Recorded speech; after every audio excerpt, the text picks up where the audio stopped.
started. 6, 5, 4, 3, 2, 1, 0. We have commit and we have liftoff at 2:13. The Saturn V building up to 7.6 million pounds of thrust, and it is clear that...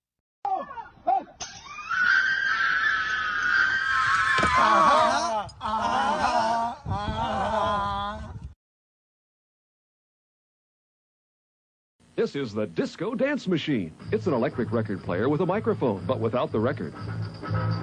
Disco, disco, disco dance machine. Disco, disco, disco dance machine. Disco, disco, disco dance machine. Disco fun for all. The Disco Dance Machine comes complete as shown, record not included.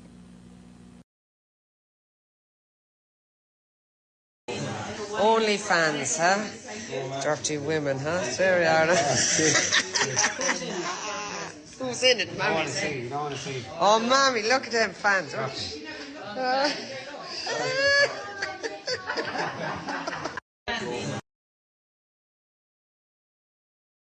Are these your drugs? Look, Dad, it's Where not did you get it? Dad, Answer me. Who taught you how to do this stuff? You, all right? I learned it by watching you. Parents who use drugs have children who use drugs.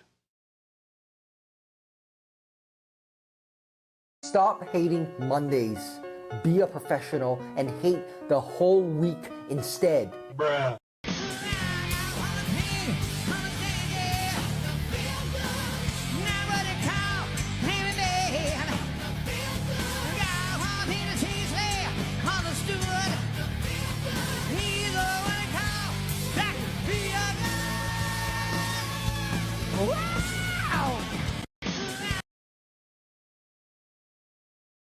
Remember, today is the oldest you've ever been and the youngest you'll ever be again. Until we meet again! I'll go to a strip club, get a boner with a bunch of other guys. This is the greatest. Do you feel that?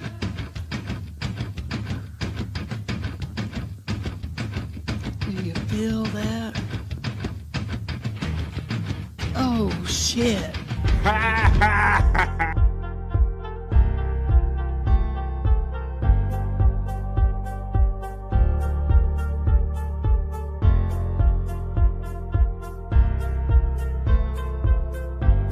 We're doing it!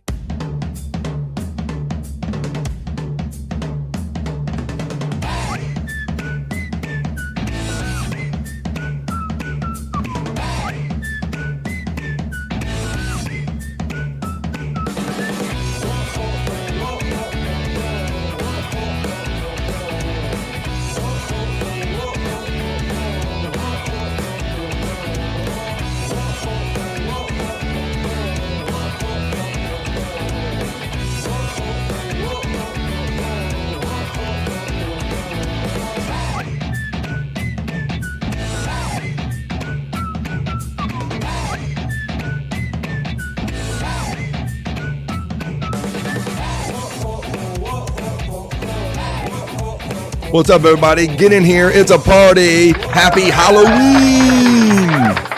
What's up? What's up in the midday, everybody? It is BF Live Stream Show 178, folks. How you doing today? It's Thursday. I know I'm a little late, folks. I got a good excuse, though. I was hanging out with Bob Levy on the Levy-verse. Ha-ha. I made it back on the Levy-verse before Chris Abels did. Suck it, Abels. How you doing, folks? You like my hair? I never really want to show my real hair on camera, but I figured I'd do it today for Halloween. We're partying. We're going to party like a rock star, and we're going to hang out for the next 3 hours, folks. What are you doing today? It's midday on a Halloween, so are you anxious to get home tonight to avoid giving out candy? Are you anxious to get home to actually give out candy? Do you got some fam coming over, whatever? I got some stuff going on. My daughter might come home with some of her friends tonight from school and trick-or-treat, so we'll get a little Halloween flavor back in here. Shout out to everybody. Let me know what you're doing. It is the midday, so let's get it going over here. It's good morning, good afternoon, and good evening, wherever you might be joining us from. It's high noon right here on the United States, on the East Coast where I'm at, folks. It was so great seeing a lot of the chat family over in the Levyverse chat and urging Bob that he has to end the show because I got to get over here and do BF Live for the people. So it's an odd thing when you find yourself like having to figure out a way to exit a Bob Levy show. Because really, if I didn't have this show to do, he would have had to kick me off of there. I would have stayed to the end. So thank you, Bob Levy. Congratulations on 100 shows, my bro. But bro, I mean, look. 100 of this show, right, man? I mean, Bob has more shows than he can literally remember under his belt when he used to do all the different kind of internet podcasts and stuff like that. So Bob's been at this game a long time. He's way past 100 in general, but 100 with Out of the Coffin. Congratulations, Bob. Thanks for letting me be a part of that today. And, hanging out over there with Tom Gully and being Joey C and Lou to God. It was a whole screen full of people. A lot of fun. And I love you, bro. And I love doing this. So what are you doing for the next 3 hours? Let's see if we can get 3 hours in, because we're definitely going to have to go into the ish today. How about I got one of my partners backstage, and he's ready to go too. He's loaded up and ready for bear or something like that. Let's bring him in. He's the bro, he's the prop master, or he's going to be somebody else today. Who are you today, Scott? I'm the pathologist, doctor of pathology. Boy, his glasses steam up. I'm wearing this thing. Yeah, if you don't have the right combination and the air's blowing up right in them. How you like my hair, Scott? I didn't show you this before we went on there, buddy. Yeah, very. You got the glasses too. It's kind of Brett Michaels glasses, his ski glasses. Fuck yeah, because I don't want nothing but a good time. How could I resist?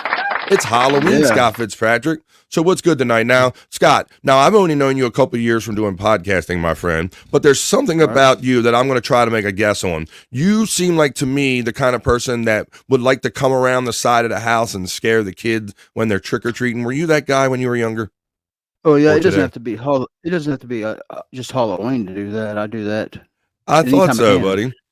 I said, this looks like this holiday might have your name written all over it. I could totally see you like having a bunch of little kids around going, watch, I'm going to do this just to amuse myself and others. Check this shit out. And so you've probably done that in the past, right? Scare little kids on Halloween?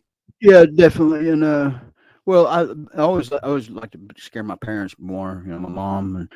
And, but it could be any day. I would take fishing string and get a little rubber rat and put it in the tie it to the door of a kitchen cabinet or something, so that when they open the door, the rat kind of pulls and jumps out at them. Oh, there you go. That's great stuff. That's kind of stuff that our boy Corbin Millette does. If we get the internet shite, we might have some more internet shite where he's kind of playing pranks on his parents. But thanks for being here today, buddy. Say, I don't know. So yeah, you're not going to go out and trick or treat, I assume, right? You're way beyond that. No.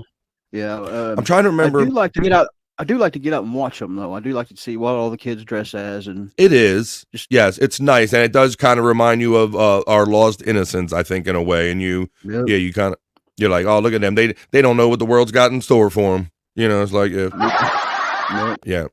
But yeah, so it is nice checking out the trick-or-treaters and all, and seeing the joy through the holiday through the kids' eyes is a fun way to do it and all. So, but yeah, we just kind of normally hang out here and just kind of have pizza like every Halloween, Scott. It's definitely a pizza night. I know what I'm having on every Halloween. Pizza, son. Oh yeah, well, I like to kind of give out candy, but like I said, I usually get out. I don't trick or treat, and I don't try not to look creepy, but I like to just get out and look at the kids. Yeah, it's fun, and I like these new hip parents that we have around, at least around my way nowadays, Scott, because the last couple of years I was taking my daughters out. These people started putting like a regional beer, Natty Bows, like Natty Bows are just putting beer in the coolers and offering like adult treats. I thought that was cool as shit, man. Yeah, that is cool. They could have got a lot more parents out of the house when I was younger if somebody would have came up with that one. Yeah. And I heard, shout out, I heard like Joey C and all those guys, or I heard them talking, I can't remember what show, because I listened to a couple of shows this morning, but on one of them they were talking about, it might have been OJ's show, was the razor blade in the apple a real thing back in the day? Yeah, you know what, I think I've heard it that was a rumor. That it's not really true, but I don't know whether it is or not. Well, that's what a lot of people were saying, but then other people were like confirming it, and they were talked about a particular story in a particular area, but that's all it takes is like kind of one legend, Scott. But my theory when I got older is that I think what this really is, buddy, is that our parents just wanted dibs on the good candy before we got our hands on it. They were like, don't eat the good shit before you get home. So they put this fear in us. I think that's really what it was. I remember when I was younger, there was more homemade things like popcorn balls and caramel apples and stuff like that. They got thrown out right away, right? Yeah. Well, I liked that's the stuff I liked, and now with the scares where people don't want open wrappers and stuff. Yeah. You would be my friend. I would give that to. I would say, here, Scott likes this stuff. But yeah, they used to have the large caramel apples, right? And then some people would just give you straight up change, right? Yeah. Now you said that. I forgot about that. Yeah, there's a few people that give you some handful of change. Some change was you do something with some change in the 80s. Yeah, but you're right. The change, right? It would add up. You could go to eventually go to an arcade or go to a store or something. If enough people at the houses were handing out some change, you're not wrong, Scott. That you like, if I saw some quarters in a thing, I'm like, okay, I got enough candy. I'll take me a few quarters or some change and everything. I saw this video recently. I think I showed one of them of somebody making the Brussels sprouts candies, kind of ruining the Ferrero Rochers because you said they were your favorite candy, right? Yeah. That's my favorite candy. I saw a video, I think it might have been on Bob's show, where they showed this English woman, this British woman, knocking on the door of a parent that did this, and they go, "You've traumatized my child. He thought he was getting Ferrero Rochers, and he just got Brussels sprouts." And so a lot of people in the chat were speculating that maybe it was mom that really was mad about the Ferrero Rochers being missing, Scott. Yeah, that's an adult candy, I think. Yeah, it is kind of more like I bite into one and I go, this ain't me. Like I want something simple, like a good old candy corn, like I got right here, Scott. Look at this shit. Oh, candy corn, yeah. Bro, I was thinking of you yesterday because it was National Candy Corn Day yesterday. Was it? Yeah, it was. It was actually National Candy Corn Day. I guess Brock, one of the companies, paid for that a couple years ago. But look, it's Halloween. Happy Halloween, everybody. So I'm going to enjoy me some candy corn right now. See, normally all you guys are eating on screen. But it's Halloween, fool, so I'm eating on screen. Trick or treat, bitches. Trick or treat. Well, we got lots of treats for you today. We're going to hang out. We're going to do what we can. And we have to go well past 3 to do it. If Scott's willing or not, I'll be around. We'll see how much fun we can get into in the next few hours. It was so fun being over there on the Levy-verse, Scott. Yeah, I was kind of, because I know how you kind of started being a fan of Shuley and Levy, and how I know how that must mean to you. Look, that's weird. It blows my mind how everything's kind of come full circle for a couple of us, some of us. It is, buddy, and I have much respect for Bob, and like probably half the time on there, you wonder if you even deserve to be on the screen with him, but it's like a fake it till you make it situation. Bob is so good and supportive of us, and he's probably watching right now, so shout out, Bob. I appreciate you, buddy. He's always cool enough to be hanging out and watching everything. So yeah, it is a full circle moment. It is a lot of fun, and I respect the man so much, and I appreciate him for supporting all of us and letting us play along, Scott, because if he wouldn't let himself be the butt of the jokes that we were throwing at him, some people might not ever think we were funny or know any different, buddy. Yeah. Whenever you say something, whenever you'd ball busted with him, he'd ball bust back, and whatever he called you was an honor. Right, and he would roll with it, and he would tell you when you got a good shot in on him, and not a lot of human beings, or especially comedians, will do that. Yep. So that's cool. We love and appreciate Bob. That's what got me addicted to the chatting and stuff, is because the first show, I was chatting, being a chatter, was Levy Land and Chris Abels. I've told the story 100 times, but Chris Abels answering it, and then Bob Levy, and then whenever you make him laugh, is a pretty good film. Oh, yeah. If you can get Bob off on a joke or one of your lines, you said there's nothing like it. There's no drug that compares to that, Scott. I've said that before, too. My wife has seen me, like, buzzing around after shows and, like, what's going on with you? Because I can't contain the energy. I said, I feel like I could leap over a building right now because, yeah, when somebody of his stature, and if you put a giggle in his gut, man, that's an ultimate honor. So you're not wrong about that. Yep. But, yep, I'm enjoying me some candy corn. Now, you got to eat them right? I eat the yellow first, all right? Eat the yellow first. Yellow first? Oh, really? Yeah, well, you white first? I go white first. I go small, then middle, and then yellow. Actually, what I do is I eat them down to, I nibble about 10 of them down to the yellow. I save the yellows, and then I eat all of the yellows at once is actually what I do. Now that's a little psycho, my friend. I just eat one part at a time. I'm pretty sure it's all the same flavor, Scott, but I thought it was so funny when, like me, you said that you also eat like kind of one color at the time. So it's kind of like an Oreo cookie. You got to know how to eat it, right? Yeah, and as I'm eating it, I know it's just one flavor, but I've almost got myself convinced that it tastes a little different each flavor, but I know it's just in my head. I know. Yeah, it's like the You Fruit ever, Loop you ever thing. eat them with peanuts? You ever eat them with peanuts? I really don't like the whole mixing of the flavor thing there, Scott. No. It tastes exactly like a payday if you do that. Really? Exactly. Well, there you go. That's a more you know from our friend Scott Fitzpatrick. Yeah. If you mix candy corn and nuts, it might taste like a payday. Yeah, but it was so fun being over there on the Levy-verse. So shout out to our friend Bob Levy and everything. It was a lot of fun. And probably the only reason I knew that I had the show to do, Scott, it's so funny. I never wanted to run away from doing a show at Levy. I could have sat there forever. But I saw cool people like Clyde, Cyke Clyde, and a lot of other of our chat family saying, BF, you got to get over there because we need BF Live. So we're here. We're doing it. We're doing it, and we're going to do it. Doing it. I want to thank Scott for being here, and let's get the fun started, folks. I see there's a few of you, 23 or so here in the chat. I see there's lots of chats built up, well over 100. Let's see how many of them we can get through before I have to move on to the news or the other stuff. But I'm going to run my element. You're going to tell me what you're up to, and we're going to start the show with the BF Live opening chat family check-in for BF Live Stream Show 178. It's Thursday, and it's Halloween, y'all. Happy Halloween. Let's go. Talk amongst yourselves.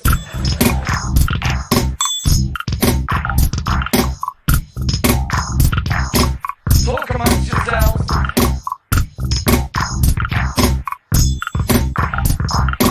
Talk amongst yourselves. Yeah, talk amongst yourself, talk with me. I got to get these nylon hairs out of my nose right here. I got my regular glasses on. I'm going to go to the top of the chat, and y'all going to let me know what you're up to. And I will remind everybody that our friend, our chat family friend, the Reverend Wild Bill, will be joining us after this opening chat family check-in. The Rev Wild Bill is going to hang out with us today a little bit, and we're going to just talk about Halloween in general and a little bit of his past and just the kind of the origins of Halloween and how we come to kind of celebrating this holiday. But none of it starts until we start with the opening chat family check-in, and I will let you know that my PayPal tip options are pinned at the top of this chat as always. Thank you in advance. Hoya from the Reverend Wild Bill. Shout out to the 30 awesome people hanging out here on BF Live in the midday. This is where I like to mix radio, podcasting, friends, segments, and have a lot of fun, but I like to do it in the midday because people hold down the morning and the evening, but I hold it down in the midday for you. Aunt Esther checks in. What's up, sucker? How you doing, Aunt Esther? Happy Halloween, you heathens, and Hoya. Well, Hoya to you. Can I get a Hoya? Can I get a Hoya?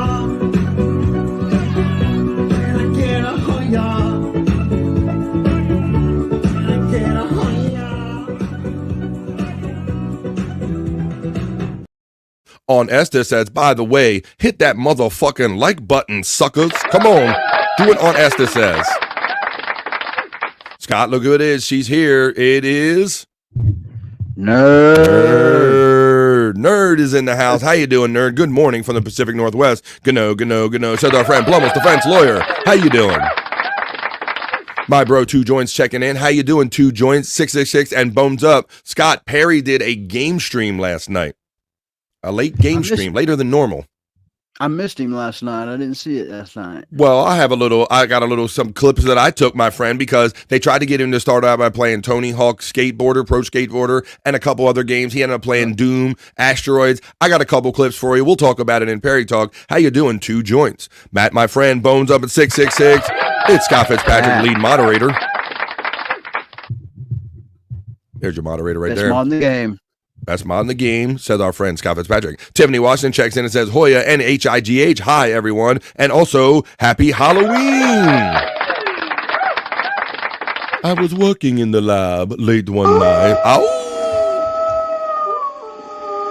The Reverend Ma Bill, he's probably getting real anxious. He says, great. The day BF decides to make me a guest on the show, he decides to go play over on the Levy-verse, and he's going to make it late and delay it even more. But how you doing, Wild Bill? We're going to get to you real soon. The Big Kahuna checks in and says, BF will be a little late. He is currently on with Bob Levy. BF will return soon. Thank you for Kahuna Nui for checking in and letting everybody know that early. The Reverend Wild Bill says, guess that's more important than BF Familia, LOL. But you know what, Reverend Ma Bill, there aren't many things, buddy, but breaking away, I wouldn't have broke away if I didn't have a show to do, so I do love the chat family. The Reverend Ma Bill says, guess that's one way to keep me off the show. See?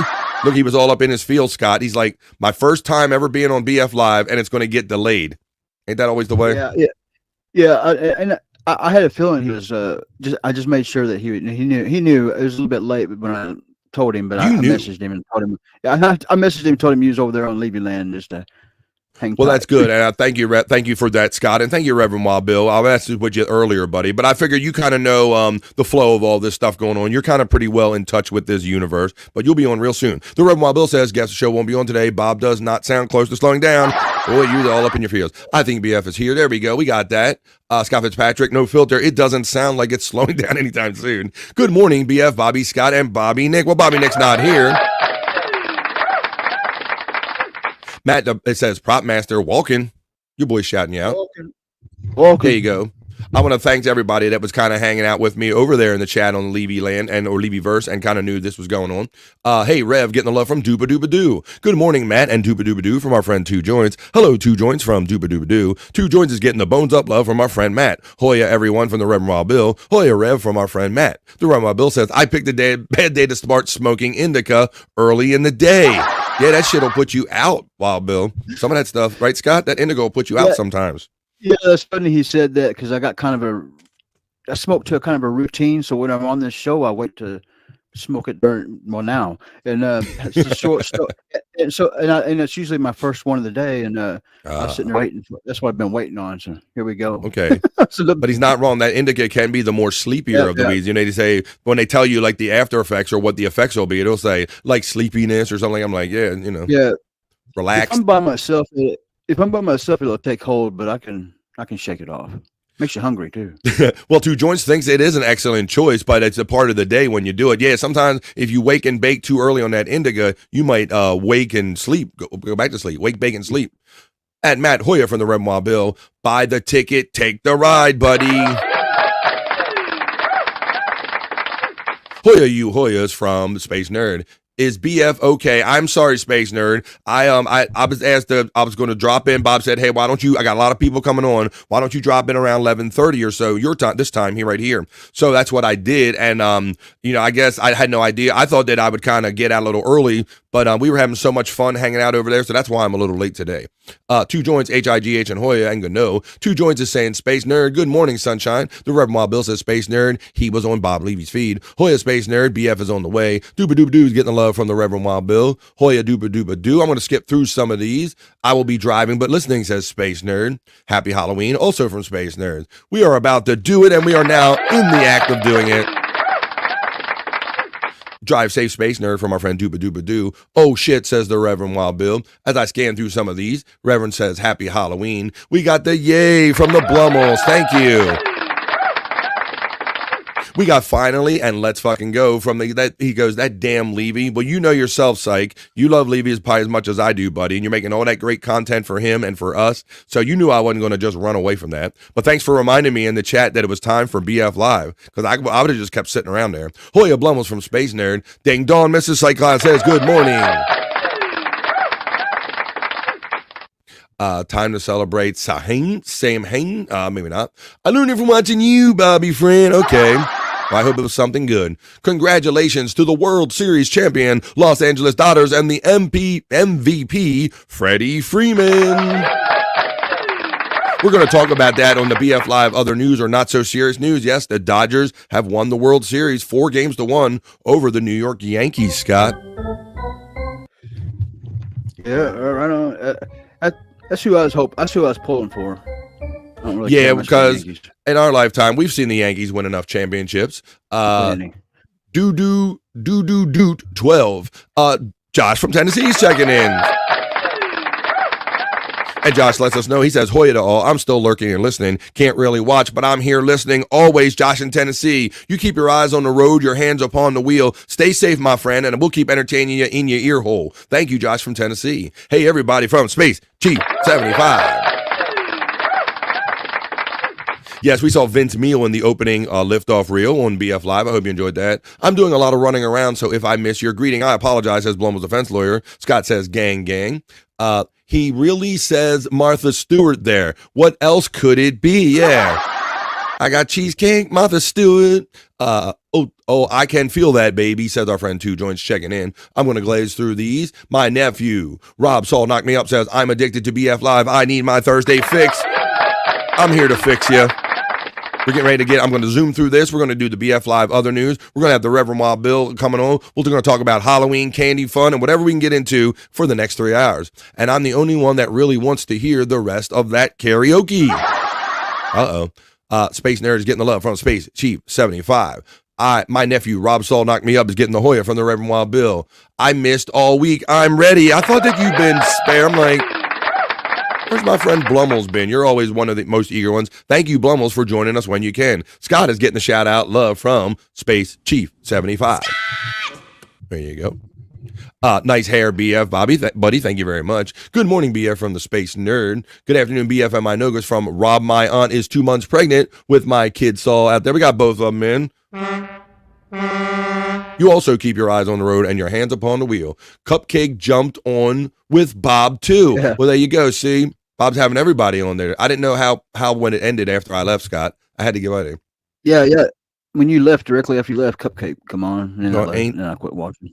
Ain't that something? Well, I had a lot of fun over there. I watched the show, Scott, and I'm thinking, at this point, I might be the only person who hasn't been on Bob Levy's show. So I had to get in that line, buddy. Right.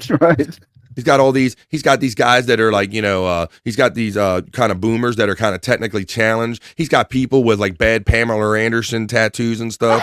He's got all these kind of guys all vying for his. I got to get in on this. Hoya, hi, Hoya, and happy Halloween, everyone, from Tiffany, Washington. My sister Kathy checks in and she says, Hoya, and happy Halloween. Thank you to my sister, Kathy. She remembers, Scott, my teenage years. I was kind of living with her, and I would do like the Hunchback every year, buddy. I wouldn't have an idea for a costume. It would be a zip-up hoodie. You throw the thing in back, you put some black makeup on your face, and you're a hunchback or something, right? I was usually a different thing every year, but my two that I won contest for was a Creature from the Black Lagoon. Nice. Because that was the only year we could afford one of them fancy, expensive rubber masks, the nice ones. And then I was also Charlie Chaplin. You're Charlie Chaplin walking around doing the waddle or something. Yeah, I had the mustache. Now, were you a pillowcase guy? Because a bag wouldn't cut it for me, Scott. We were pillowcase kids. We did old pillowcases. I guess. I think we had. I think I just had a plastic grocery bag. I can't remember. Did you? I was kind of right on that edge where we didn't always have the brown bags or whatever, or they were used for other things or something, or it wasn't big. And I'm like, we pillowcase kids. They'd get ripped or something when you're out there, and also I was a pillowcase kid for sure. Terry Nee Hoya, 2 Joint says, good morning, Kathy and Terry Nee and Tiffany, Washington. All the good mornings and all the greetings are coming. Whoa, wow, it's Scott, said our friend Jerry Shepherdini checking in. Scott! They give me hell. They give me hell whenever I miss a show. They know it bums me out when I miss. But sometimes I have to miss. And so Jerry's chipping at me.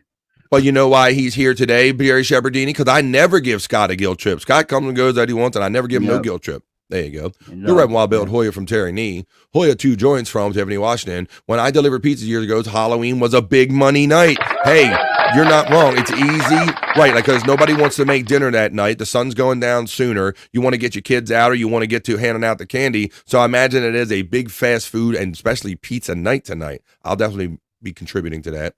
Urban Legend says Blummel's defense lawyer. I think it's because our parents they didn't want us eating the good candy before we got home. Razor blades in the apple was false. Urban Legend says the Reverend Wild Bill. We'll talk about that more when you get here. Terry Nee says the idea of razor blades and Halloween candy is an urban legend with few confirmed incidents. However, there have been cases of poison candy, though these are rare. And there's some more See, we got some facts. Oh yeah, my dad had to make sure he quote unquote inspect all the candy before I got any of it. See, I think that's kind of what was going on with that. Gen X grew up in fear of our parents. You're not wrong about that, right? Because I did that a little bit too, nerd. I got make my kids think like Dad might be just a little bit crazier than me that I'll never step to it because they taught us there was a line and you don't step over that line or shit was going to get weird. Hi, Scott from your friend Tiffany, Washington. What do you got to say about that, Scott? Hello, Tiffany. That sounded very enthusiastic. Well, speaking of enthusiastic, here's a very enthusiastic guy about to check in, folks. He's the bro, I think. I don't know. You'll have to figure it out. Help me figure it out together. Let's do it. It's Nikki Bobina checking in.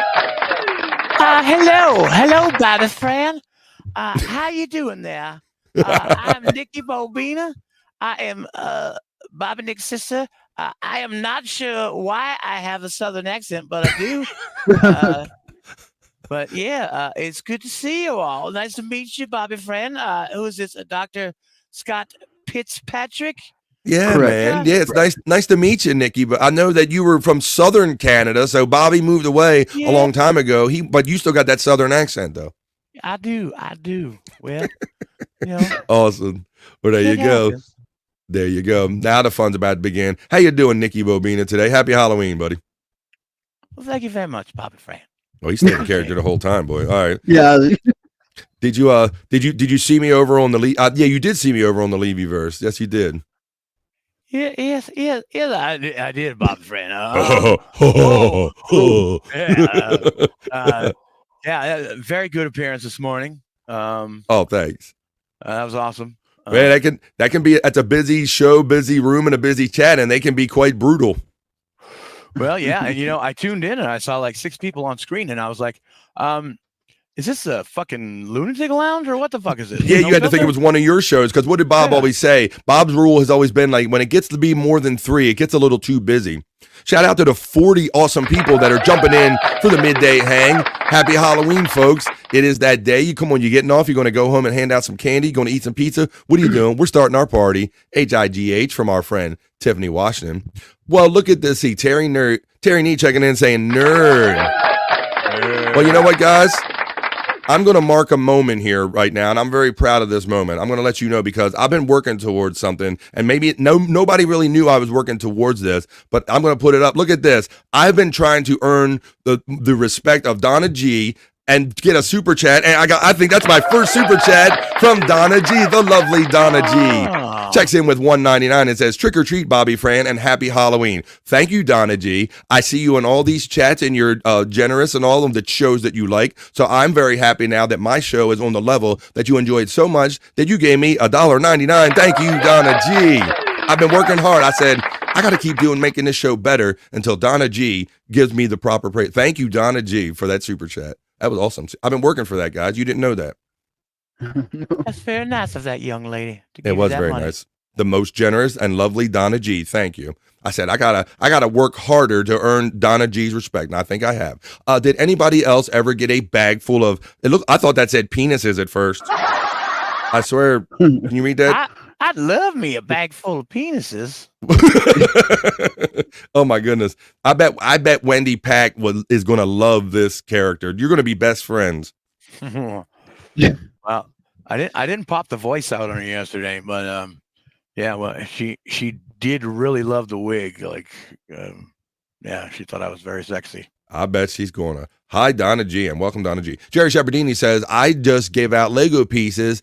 They are worth a lot more now, said our friend Jerry Shepardini. But yeah, he don't care if the kids eat them or not. No choking hazard, none of that, Jerry. Jerry gives no fucks about that. No. Terry Nee says, I hand out constitutions and toilet paper everywhere. Constitutions, toilet paper everywhere. Okay. I don't know if you meant fart constitutions. Dr. Scott Fitzpatrick, it's Fitzpatrick. Mrs. Smith is delivering triplets. Reporting to the birthing room. Report to the birthing board. Stat. Says our friend I'm not that kind of doctor. Yeah, I think P means pit. It doesn't mean, you know what I'm saying? It doesn't mean that. The other pit. Hello, Tiffany Washington. The great Reverend Bob Levy from the Reverend Wild Bill. I want to play with Scott, says Terry Nee. I want to play with Scott. Come on over. You know where I am. Our friend, the Reverend Wild Bill, has found the chocolate candy corn. Yes, and they do have like this whole new thing where they're flavoring and making all these. I'm not a big fan of any of the flavored candy corn, Scott. You know, I might would try the chocolate ones. I ain't really tried any of the flavored ones, I guess. Okay, well, let me see just a here. Traditional guy. Space Nerd says, "Oh, hey, go ahead, finish your part." Yeah. By the way, I've been I'm anxious to tell you guys. Jake messaged me today. Said he's sorry. He loves me. What's up, and we're back together. Whoa, that's cool. Yeah. I knew it wouldn't take long for you, Scott. I knew it wouldn't take long. Yeah, I saw this overly articulate that some kind of clip thing that they had of Jake checking in with the OJ show this morning, and he was very full of forgiveness and all. Look at that. Let me give you that. And so I thought you should be in line for some of that forgiveness shot. What do you got? Show your son that you're wearing his shirt. By the way, shirt. Oh, there you go. See, it says Jake and Stormy's dad. It's Dr. Scotty Fitzpatrick today for Halloween. So there you go. Well, I'm glad you're back. You're reunited back with your son again. Let's see. I found some chocolate cake. We got that one. Our boy Spawn's checking in. Happy Halloween, Spawn. To my good pals, Bobby and Scott, and Hoya, to my chat homies. Well, here you go. Oh, hey, guys. How you doing? Oh, hey, pretty good. Spawn Hoya from our friend, the Reverend Wild Bill. Hoya Spawn from Space Nerd. Woo, says Drew P. Balls checking in. Hashtag puberty. The Reverend Wild Bill says Drew P. Balls Hoya. Donna G says real good, Space Nerd. Every day is better. That's good. Woo Wooerson says our friend Space Nerd. I'm over here now, says Durkee Threads. Or Dickie Threads or whatever Bob's calling you today. Durkee Threads is the official merchandiser of the Levy-verse. So click on his link if you want some Bob Levy Fug Saw shirts or any Levy-verse merchandise. Tiffany Washington says you know what? Yes, my friend. Coincidentally, yes. I get my Bob Levy shirt from Durkee Threads today. Do you? Yeah, Bob, you got a customer right here. Yeah, that's right. And I seen Bobby Nick over on the Levy-verse gifting 5 gifted memberships for the Levy horse. So there you go. Excellent news, Donna. Glad you're doing better, Donna. Spawn says, we're running elements, we're running labs, and I have a turtle head. I've been simmering. You got a turtle head poking out? Uh-oh. The turtle head is poking out. We're doing it on Halloween here. Let me see that. I had to get that Bob Levy one, too, as a sound drop. I like that one. I like turtles. We'll get into that in the Cyke Labs content. Hey, Tiff, Mr. Bill. Hello there, the Reverend Wild Bill from Donna G. Durkee Thread says Hoya to the Reverend Wild Bill. And I'm going to glaze through this because we're going to get our guest in here pretty soon. Let's see. I'm going to go. Spawn says, I love Dylan from somewhere. He was able to successfully entertain his audience with the biggest clunker of a guest. That takes talent. Has that happened to you, BF? Have to drag someone through? And then there's times where people maybe don't kick in the next thing or talk, and you gotta keep bringing up the next topic. But I haven't had anything like a really totally bad guest there, Spawn. But thank you for asking. Let's see. He drags me through. Who drags you through? You guys drag me there you through. go. Okay, all right. There you go. Well, Scott's giving me props for that one, I guess. There you go. There is that, I guess. All right. Let's see. Spawn says, I positively cherish a wake and sleep with my indica. Yeah, because, if you do that stuff, you're still sleepy, you're doing wake and bake, and you do indica, you are likely to just take a nice, good nap. Echo Pineapple checks in and says, here we go. What up, Bobby? And Blurry, yeah, Scott Fitzpatrick, for Halloween, you bought back the whole Blurry bit, didn't you? Did I? It looks okay on mine. No. Yeah, it's a little choppy. Yeah. It's And yeah, Bobby, outside. I thought it was funny that my 12 o'clock internet gremlin struck me even over on the Levy-verse. It did. I seen it. I saw seen it. I was like, Bobby Fran's internet has. Yep. You called it when I saw the signals spinning and all that stuff, and I saw your comment. I'm like, oh, here we go. Here we go. All right. Well, let's get on. Go Dodgers, says the Reverend Wild Bill. Let's get through this chat and all. I could spend the rest of the day reading the chat. I will say, what's this? I have Nicolas Cage tattoo. What about Pamela Anderson? How you doing? Chris Popke. What's up, Popke? Good. I've got the barbed wire tattoo. Whoa, wait a minute. You and Jack. Wait a minute, because Bob, we clown. Oh shit, man. See? But I mean, yours a little. I think Jack actually has like the actual one up by where Pamela Anderson put hers. I don't know about that, but that was funny. But like you said, it was a different time, right, Scott? That's what. That's Uncle Jack's excuse. Yeah, I got mine before that Pamela Anderson movie, but it must have come out just a month after I got my tattoo, and I was hating it. Everybody at work would give me hell and stuff. Yeah, that was a thing at the time of a guy because barbed wire just happened to be like the cool tattoo to have at the time. They decided to do a movie called Barbed Wire that included that tattoo. But yeah, I do remember guys already like getting barbed wire around their ankles or their wrist or certain places, and then she had to put that movie out, didn't she? Yep. Rent barbed wire. The Kahuna Nui checks in and says, I wish I would have gotten the link from Bob. That would have been a good time. Well, you were one of the few people that didn't on the planet today at the Kahuna Nui. How you doing there, buddy? Tom, how'd you like your horse, says Cyke Clyde.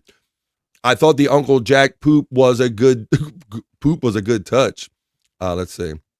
I put 2 or 3 pillowcases over the head of my dates. Oh, and a nice conclusion. Well, that's a little different thing. Angry Snowballs is checking in and says, you needed a pillowcase in the old days. Full-size bars and bag of chips. I'm so old. Angry Snowballs. I was team pillowcase too, brother. I was team pillowcase too. How you doing, Angry Snowballs? Let's get on with this. Love the Gully Horse, says Kunanoy. Tom Gully checking in. We were hanging out together on the Levy-verse. 1968, Toronto police found razor blades in candy bars. Uh-oh, Tom. Let's see.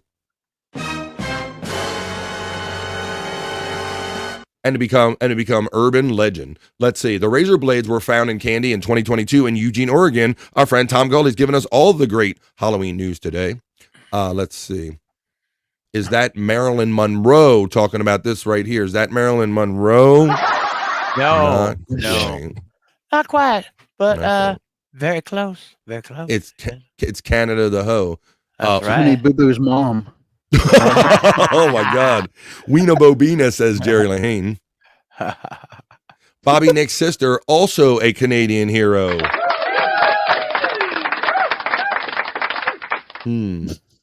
Wow. Let's see. How about this? I shaved my butthole for this? Yes, you did. Let's get a daily shit pick group text going and perhaps some group groping. My sister Kathy says, it is respect our parents taught us, says our friend my sister Kathy.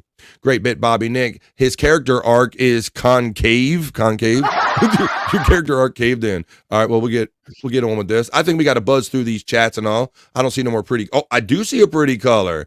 Let me see. Wendy is dressing up a Freddy Krueger again. Yes, Popke, we all know that she could probably talk about all this and that and these different ones throughout the year, but when it comes right down to Halloween, you know what Wendy's going to be. She's going to be... Yeah, Richard, this is Freddy Krueger again. I'm going to come and get you in your sleep, Richard. I'm going to get you as a pig. I'm going to come and get you in your sleep. I mean... There you go. That was our friend Wendy.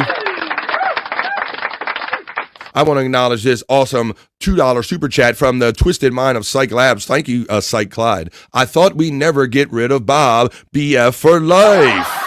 Thank you very much. That's a high compliment. Well, Cyke was anxious to get to the show because it's 20 minutes into the second hour of them. Typically, we do 3-hour shows, but don't worry about the timing, folks. We're going to get it all in today. Yep, those corner pieces, Jerry Shepherdini. I'm going to buzz through this chat because we got to get on with the BF Live other news, talking about the World Series, trick or treat, and all kind of fun stuff. You guys are chatting so much, I can't keep up. But I tried, but let's get on with it. That was the BF Live opening chat family check-in for Streamshow 178. We got more fun to get on with too, folks. Talk amongst yourselves.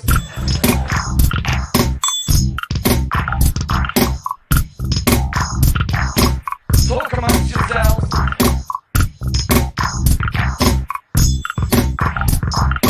Talk amongst yourselves. That's right. Shout out. Talk amongst yourselves. Talk with me. Nobody has more fun in the midday. This is the fun midday hang right here. BF Live Stream Show 178. Oh, Scott, always changing the backgrounds. The prop master. You got another one going there. I like that. I like that one. Yes. I don't think I have any. Set up. Yeah, you are the prop master. You got him going there. Our boy Bobby Nick dipped out a little bit. So maybe since it's just me and you, maybe you could help me push the news desk, buddy. We'll keep this show going because we're going to talk about the World Series and Halloween and all kind of stuff. So let's push the desk like we like to do as we do the BF Live other news or the not so serious news. Let's get to pushing. Come on.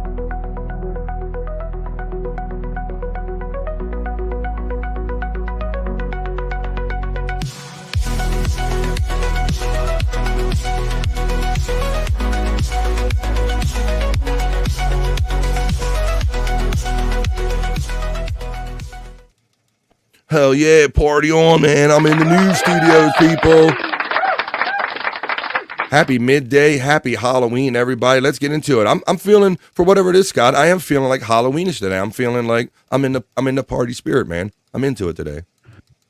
Cool. It's in the air. I took my walk last night, and something about that October air, Halloween air, just feels it's good. Yeah, I don't mind the cool brisk air. I don't like hella cold that we're kind of heading to, but I will enjoy me some brisk October. And yeah, Scott, it does remind me of having a fire. Like when I go outside, then I always want to have like out fires, just sit out by a fire. Yep, I can stare at a fire. There you go. All right, well, let's do this. Thanks for helping me push the desk over here, my friend. Let's do it. Let's get into it.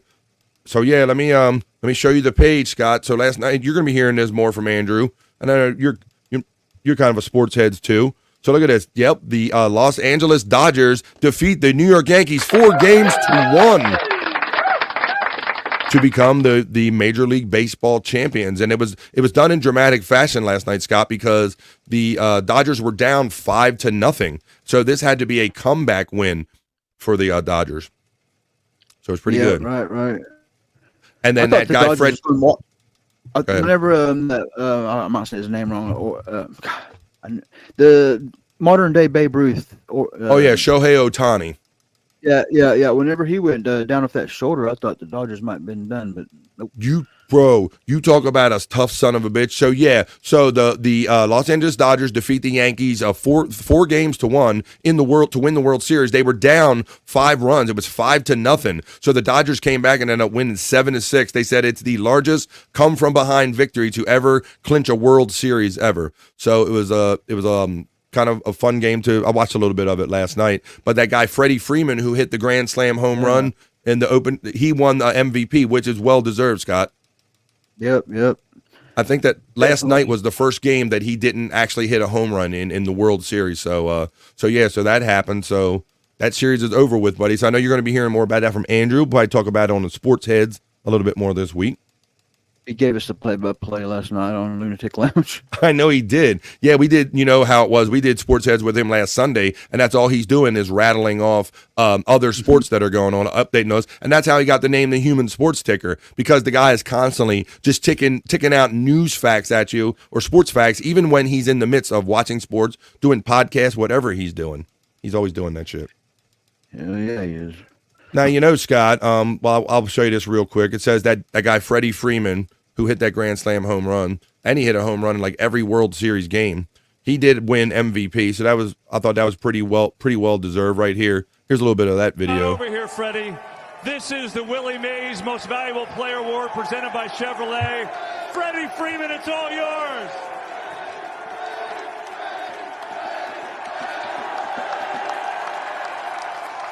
There you go. That guy had a hell of a series. Yeah, I called that like after game 2 when because he hit a grand slam home run to win the game, a walk-off grand slam home run, and then he hit like a 2-run home run to start off the second game. And I'm like, that guy needs to be MVP of this series. So yeah, I can't say I know who he was until I do now. That's what happens. Yep. But of course, they can't just celebrate like normal people out there with the Los Angeles Dodgers. They end up burning shit last night, Scott, unfortunately, in Los Angeles.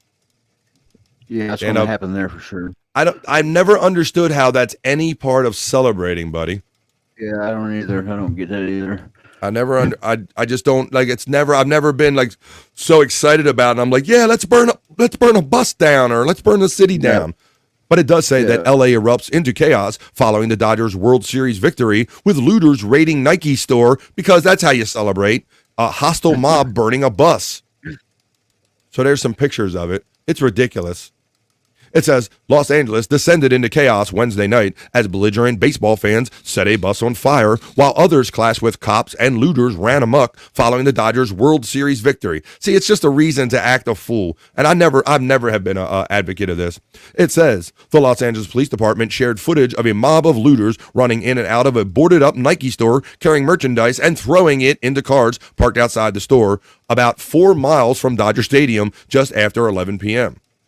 The LAPD said it was aware of the looting and has made arrests, but did not disclose how many suspects were taken into custody. So yeah, Scott, this is no part of baseball or celebrating or anything, but it always seems to happen in certain cities. But yes, they're burning buses and shit and looting the store. There you go. It seems like it ought to be the winning team should go to the losing team's town and pillage that town. Now, that would at least make some sense. That's some pillaging I could get behind. Like, fuck you, you suck, you. Like, that makes sense. But yes, burning down your own shit because you're celebrating has never really added up to me or for me, buddy. I never understood that. Yeah.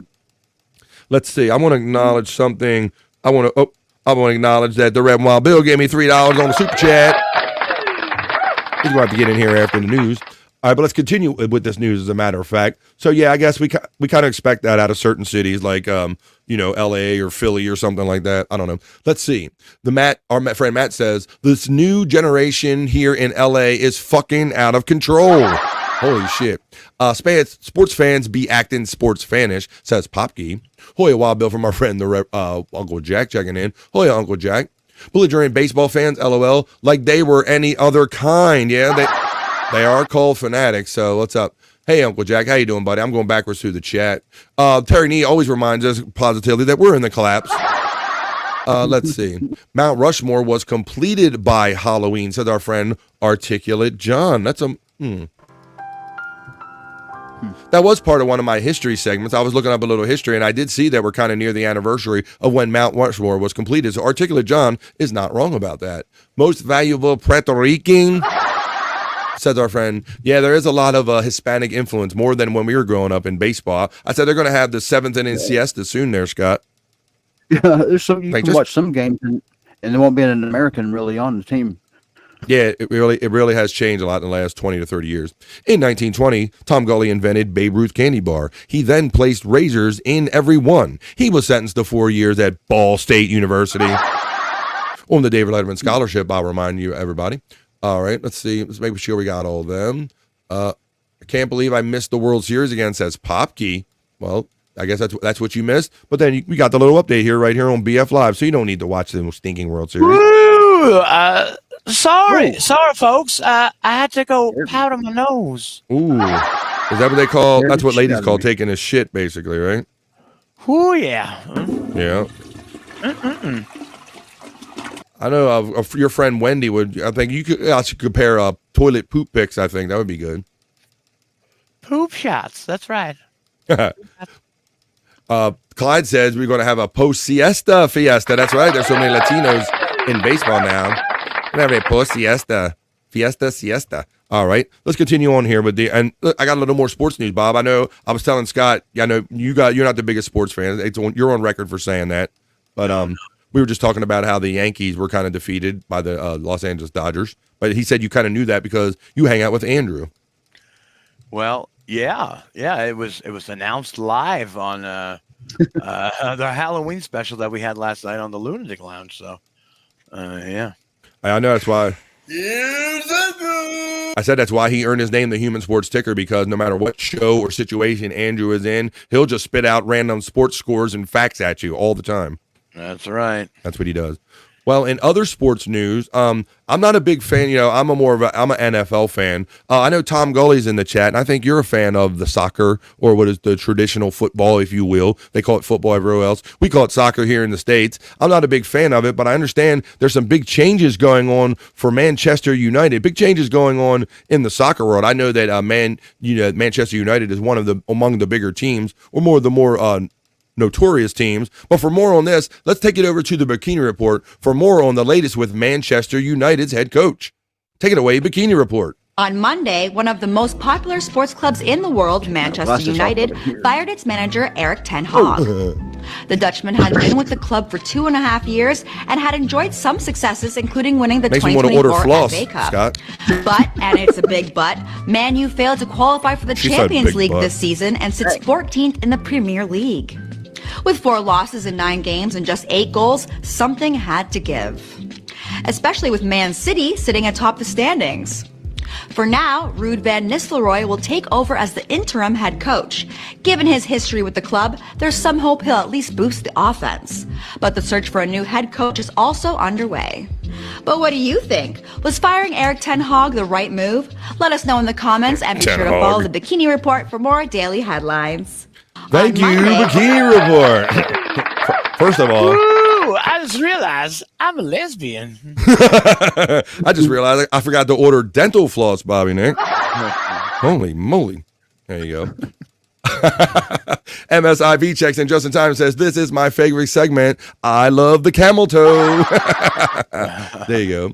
Jerry Sebadini says, this is why I don't know what women are ever talking about. Space Chief 75 points out that the coach's name was Ten Hag. What kind of a name is that? The coach Ten Hag. Tone Hug. Chris Popke says another thrilling 0-0 draw in the Premier League last night. Don't you love that? Whoa, I'm getting blood full. Oh no, I'm getting blood full, said our friend. Blummel's checking in. Five Finger Benz says that's not the reason Jada Shepardini. MSIP is getting the love from our friend Cyke Labs. God bless America, says our friend Blummel's.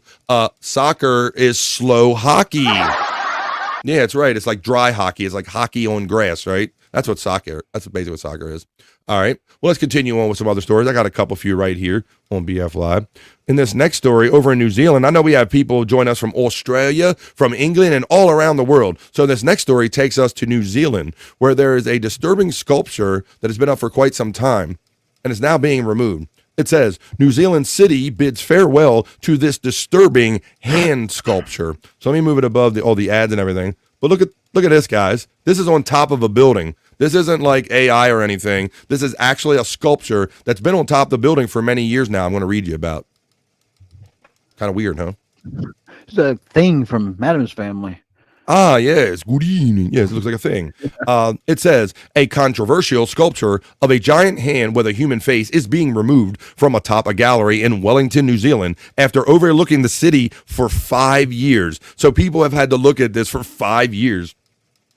It says Quasi, a sculpture by Ronnie Van Hout, was originally commissioned by the Christchurch Art Gallery in 2016 and was moved to the top of the City Gallery, Wellington, in 2019. The 16.4-foot tall sculpture, based on Van Hout's own hand and face, proved immediately controversial with some Wellington residents and was branded disturbing on social media. Wellington Sculpture Trust Chair Jane Black said in a Wellington City Council news release that the sculpture will be missed. Not by everybody, apparently. It says, the quote says, no other before or since arrived so dramatically in our streetscape. Quasi arrived as an azure blue morning by helicopter and created a stir from day one, locally, nationally, and internationally. He was a great cheerleader for Wellington's creativity, and as Time magazine said, our quirkiness. Black said he will be missed and leaves quasi-shaped hole in our civic skyline. I thought there might have been a bigger picture of it, but yeah. So these people had to ride by this for like 5 years, though. But it's going away over there in New Zealand. That's a BF Live other news story, or not so serious news story. All right. Also in my BF Live other news, let's see what else we have. That statue looks like Chris Abels, says Space Chief 75. I guess so. Let's see. Happy Halloween, says Dream Man. Good to see you, Dream Man. Jerry Shepardini says, have a good show and off to a party. All right. Get your party on there. Let's see. Have a good one, Jerry Shepardini. That looks like Chris Abels. As we continue on with more BF Live other news or not so serious news. You know, guys, I told you, and it still remains true, that I could probably do just a separate dedicated segment of animals in the news, and I have done that here on this show. But today I'm just going to throw this kind of animal news story in because it's kind of, you'll see why in a minute. Check this out. In this next news story I have, this says, watch a burglar bear destroys a pickup truck from the inside out. So this kind of reminds me of the Tommy Boy thing there, Bobby and Scott, where they took the deer down the road. Do you remember that scene? Yep. They hit the deer and they thought it was dead, so they wanted to do the right thing and they took it somewhere and it just beat the shit out of the inside of that classic car. This gives me similar vibes, but for different reasons. It says a Montana woman getting ready for work went out to her pickup truck and discovered that it had been torn apart from the inside out by a black bear. Amy Truitt said she woke up about 3:30 a.m. recently to the sound of her dogs barking at something outside her Potomac home. She got up for work a few hours later and went outside to discover her pickup truck's brake lights were on and there was glass all over the ground. The shredded interior, broken window, and cracked windshield turned out to have been the work of a black bear. They said we knew it was him because, well, the bear paw prints were on the truck and the open door and the tears, Truitt told MTM News. He tore the truck apart. The bear had apparently opened a door to the vehicle, climbed inside, and started panicking when the door closed behind it. Oh, shit. Truitt said there was no food or trash inside her vehicle at the time. Jamie Jonkel, a veteran bear manager with Montana Department of Fish and Wildlife and Parks, said the bear was apparently an experienced burglar. The person didn't really do anything wrong. They just came out and found that their vehicle had been broken into. Junkie told the Missoulian.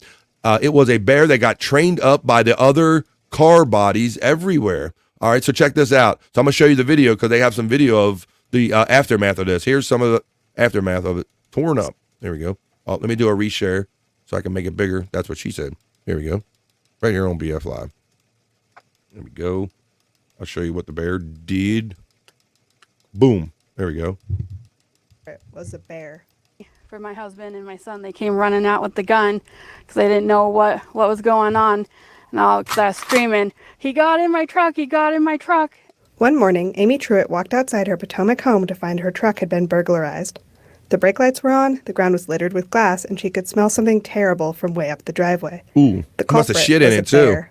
We knew it was him because, well, the bear paw prints on the truck, and opened the door and tears. He tore the truck apart. The bear got stuck inside when the door slammed behind him, cracking the windshield and wreaking all around havoc. That's straight up Tommy Boy right there. The doors were closed. The windows were up. I tried to prevent it, but that darn bear just opened that door up. While the seasons are starting to change and the temperatures are dropping, bears are still very much out and about. They're really taking in a lot of calories. It's amazing the thousands of calories they try to find all day, every day, so that they're ready to be in their dens for the winter. Vivica Krauser with Montana Fish, Wildlife and Parks told MTN that with winter approaching, bears are extra active this time of year. So people need to be extra bear aware. There you go. So I'm not going to play the whole report. You get the idea. I like that at the Tommy Boy scene. It reminds me where it's all done and they just stand there and goes, "That was awesome." That was great. So there you go. Tears grow a pair. Tears grow a pair, lady. Tears. It was burglarized. Hi-yo. I get what you did there too, Joins. Hi-yo. It was burglarized. He'll be here all week. Let's see. All right, let's get on with this. All right, I got a couple more stories here, and then we're going to get on with our miserable news history moment. Then we tack on at the end of every BF Live other news newscast.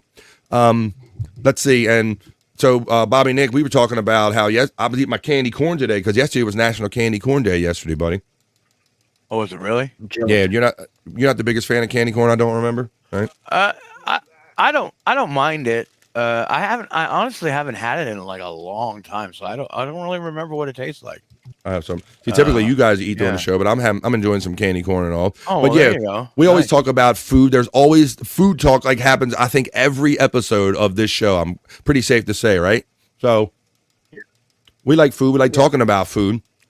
We were talking about those Happy Meals a couple weeks ago, where they're nobody can afford fast food and everything anymore, right? Yeah, right. Mm-hmm. Like just food in general ain't what it used to be. And matter of fact, there's a lawsuit that's about to go on with Subway because the tricks, like the picture and the food never looks the same, does it? When you buy food. No, never ever. I've never had it happen once where it looked the same. Right. You look at the picture and you go, that's not McDonald's. That's not what I saw up on the picture. Well, there's some people that really get up in their feels about this, Bobby Nick. So much so that they're not considering, but they are moving on with a class action lawsuit against Subway restaurants to make the subs. Oh, really? For more on that, I'm going to take you over to the Bikini Report, who's going to tell you about a class action lawsuit going on against Subway because they don't sell what their pictures show. Take it away, Bikini Report. Subway restaurants are facing another class action lawsuit. This new suit says that Subway's ads are grossly misleading because they show sandwiches that are stuffed with thick layers of meat and cheese, unlike what customers actually get. The proposed class action, which was filed in Brooklyn, New York, said photos used in advertising showed at least 3 times as much meat as actual purchased subs.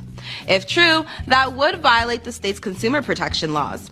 The filing lawyer says that the case represents, quote, an egregious example of the type of advertising we're trying to stop. Of course, Subway has faced other high-profile lawsuits, the most famous of which claimed the chain's tuna sandwiches weren't really tuna. Another complained that its foot-long subs weren't fully 12 inches after baking. Both suits were ultimately dismissed. But what do you think about this one? Should restaurants' ads have to show what the food will actually look like when it's served? Let us know in the comments and be sure to follow the Bikini Report for more daily headlines. Thank you, Bikini Report. I think there's a lot that went. Seems like I'm not only lesbian, but I like the dark meat too. Oh, there you go. You like your chocolate. Yes. So I think many of us think and feel that like pretty much any time we go with a fast food place, we look at those pictures and you don't get handed anything that looks like those pictures at all. It's crazy. I watched some shows on how they do that, and sometimes it ain't even real food, or it's been paintbrushed, airbrushed. Yeah, you know? I've seen those too. Yes, 100%. Yeah. I'm kind of against that too, Scott, because if they make they use like glue for mayonnaise and stuff, or because they like the consistency of how it photographs and all. So you have all these kind of misconnections about the food and with everything going on in the country with obesity and all that stuff. But yeah, I think it is bad when she's talking about don't deny her 3 times the meat. And she knew that 12 inches wasn't 12 inches, didn't she? A sister gonna know 12 inches ain't 12 inches. That's what I'm saying. So but yeah, I think go ahead. I think like when you look at the pictures of those subs, if they would actually advertise what you actually get, like most of the time I think like the meat and stuff is just packed inside the fucking sandwich, and by the time you get it home or wherever you're having it, you wouldn't even be able to see anything that's inside the sandwich. It's just in the bread, Right, because they fluff it up just so you can count how many pieces of meat in it. Like Scott says, they put on this whole like food. It's like food porn. It's like this food performance that they do, and they put makeup on the food, and they make it look like something that you're never going to receive when you go to the restaurant. Yeah. So totally. People are pissed about it. They're going to do a class action lawsuit, and they're going to get their meat, son. But they're going to take care of that. My nephew, Rob Saul, knocked me up, says, we have to go out, leaving you on TV for the dogs. Please dog sit. It's Sophie and Daisy. Sophie, Daisy. What you doing? This Sophie, Daisy. What you really doing? This Sophie, Daisy. Say this. Oh, you don't have to be upset. I'm new. I'm BF. You know me. Mommy and Daddy watch you all the time. Don't be upset, Sophie. Come on. Don't be like that. Come on. What? You only like mommy and daddy? You won't? Come on, be nice, Sophie. Come on, be nice. I'll try to dog set them. Let's see. Articulate John says roasted pumpkin seeds are delicious. Two Joint says that Subway is a huge scam, to be honest. Cyke Labs says talking about food which is kind of weird since BF is the pickiest eater, yet we always seem to talk about food here on BF Live. Uncle Jack says she broke out of my truck. Ouch, says our friend Blummels. Matt is bricked up. The Chunkster is getting the Hoyer from the Red and Wild Bill. Letitia loves Subway. Eat fresh, honey. That's right. Indeed, Matt Buddy from Two Joints. Kahuna Nui says this should be a lawsuit for every fast food restaurant. Exactly. Kahuna Nui is expressing most of our sentiment is that I never believe that I'm getting. I've given up to it, Bobby. Yeah. Nikki, Baba. That I've just given up to the resigned to the fact that I'm never going to get what's up on that screen because they never served it. It's never happened. It just doesn't happen. No. My nephew Rob Saul knocked me up, said maybe they can start giving them a Rubik's Cube or knitting know what to do with their hands so they would know what to do with their hands. That's right. She could use a hoagie, says Dave Daffler. Excuse me, says Harry Nee. I'll let you know in 2 seconds why I said Dave Daffler. What did she say, says Articulate John? Here comes a good reason why I said Dave Daffler, folks, because his name come up in green. Do you have accept gifted memberships on? You better, because Dave Daffler gives out 10 BF Live memberships. Welcome to the family. Thank you, Dave Daffler, my friend. That's very kind of that nice bird man there. Yes. There you go. I give you a whole screen of sexy right here. Thank you, Dave. That's what you get for giving me 10 memberships. Thank you for gifting BF Live, my friend. Thank you, Dave Daffler, for gifting 10 BF Live memberships. John Doe just became a member. Our friend Aku Mugan, the hardworking. My man works 2 jobs and cooks on the back of his pickup truck. Aku Mudgeon, whatever it is. How you doing? Let's see. FKA, the ghetto basement catches one. That's Owen. Two Joints shouts out Dave Daffler. Stream Elements Bot says that Kenneth Pope caught a membership. Isaac Walmart caught one. Our friend Mule, the pissing champ, caught one. Chris P. 6677 called a membership, as well as our friend Jules did, the lovely Jules. And Jules spelled another way, Jules, called a membership. Thank you, Dave Daffler, for your generous 10 gifted memberships. As we continue on with the BF Live News, they're glorified liars, says Dream Man. I don't know if he's talking about the Bikini Report girls or the food. We might be mixing things up. Hey, Dream Man, buddy. Stachunksta says, once again, what did she say? Let's see. Reverend I don't know. Says, I was watching Gina Bobina or what's her name? Nikki Bobina. Nikki Bobina. Yeah, she's too sexy. Nikki I was Bobina, too busy watching yes. Nikki Bobina. That is the Reverend Wild Bill says Subway buns are 8 inches long. Let's see. Whoop whoop Dave from Boobalet Jen. Hey buddy, 6662 joins. Kahuna Nui says we need to eat fast food on picture day. But no, it's like Scott Fitzpatrick said, because a lot of time they use a lot of artificial chemicals and syrups, and they use like shoe polish to make things dark and glue to look like mayonnaise. They do all kind of shit. Well, here comes Dave Daffler again with another colorful and generous $5 super chat. And he says, Booby Nick, did Bob Levy refer you to his hairstylist? Oh, no, honey. No. It cost me $150 at the salon. You got your hair did? Got your nails done? Pedicure, got your nails did, all that? That's right. 2 joints is laughing, which is good. 2 joints is getting a shout out love from Dave Daffler. I'm the 31st like. Well, come on. Who wants to be 32nd? Who wants to be 40? Shout out, everybody. We're going to continue on with the BF Live other news. We're getting ready to hit a miserable news history moment. That's when we go back to the days of Sirius Satellite Radio, the Miserable Men Show, and Bob Levy was the newsman. And we go back on this day in history as Bob attempts to read the news. We're going to get into that real soon. Juggle Agendas podcast, getting the love from Dave Daffler. Dave Daffler's getting the love from Terry Nee. Dave Daffler Hoyer from the Reverend Wild Bill. Cyke Clyde getting the love from Dave Daffler. Woo woo from Juggle Gen. The Reverend Wild Bill gets the love from Dave Daffler. Dream Man Hoyer from the Reverend Wild Bill. 2 joints says Bobina, talking about you, lovey Bobina. Do you shampoo your hair in free range eggs and Guinness beer? Yes, that's the best treatment. It's the best treatment for your hair. Oh my goodness. Everybody's got to do that right now. Go buy some eggs and Guinness beer and treat your hair. Good for your hair. Right now. All right. I'm not about super huge on how it looks now, but I'm about how it tastes. That's a very generous bird. You know it. He's the best bird. He's one of the best birds. Uh-oh.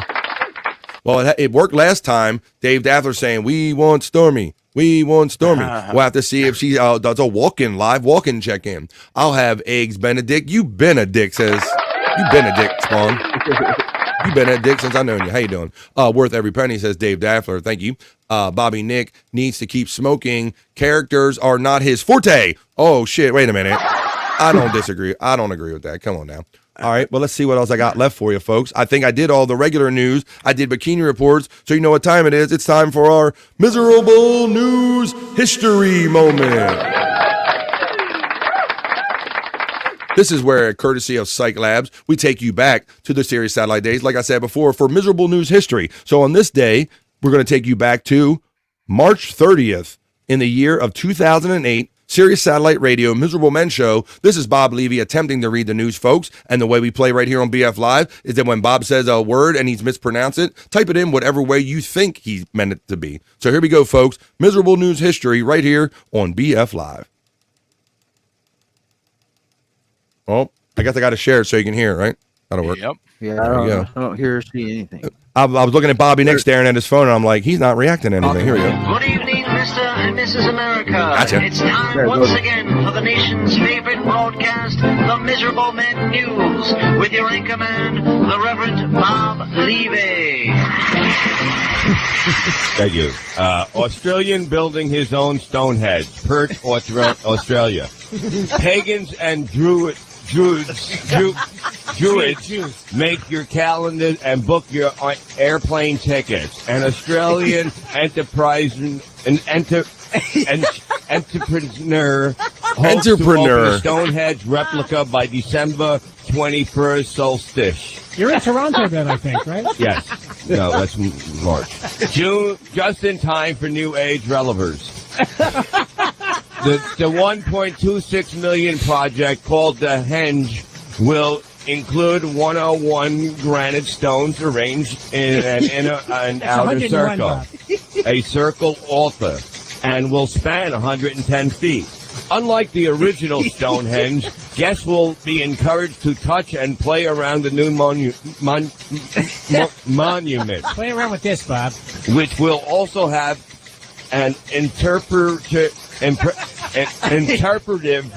center and children's playground. England's Stonehenge was created between 3000 BC and 1600 BC. Today is a major tourist attraction and has spiritual significance for neo-Druids and New Age followers, thousands of whom gathered there on June 21st, when I'm with Artie in Dallas, Texas, the day before the 20th, each year to celebrate the Northern Hemisphere's summer solstice. Yeah. Thank you. Now that's some news for you.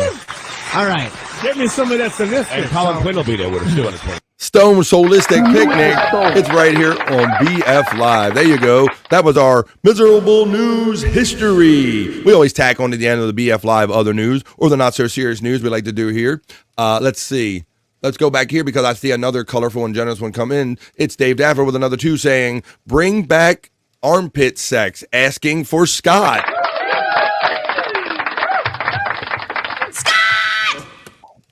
You'll have to do some celebrity armpits or some other armpit segments, Scott. What do you got in mind for Dave Daffer? Anything in mind? What do you got?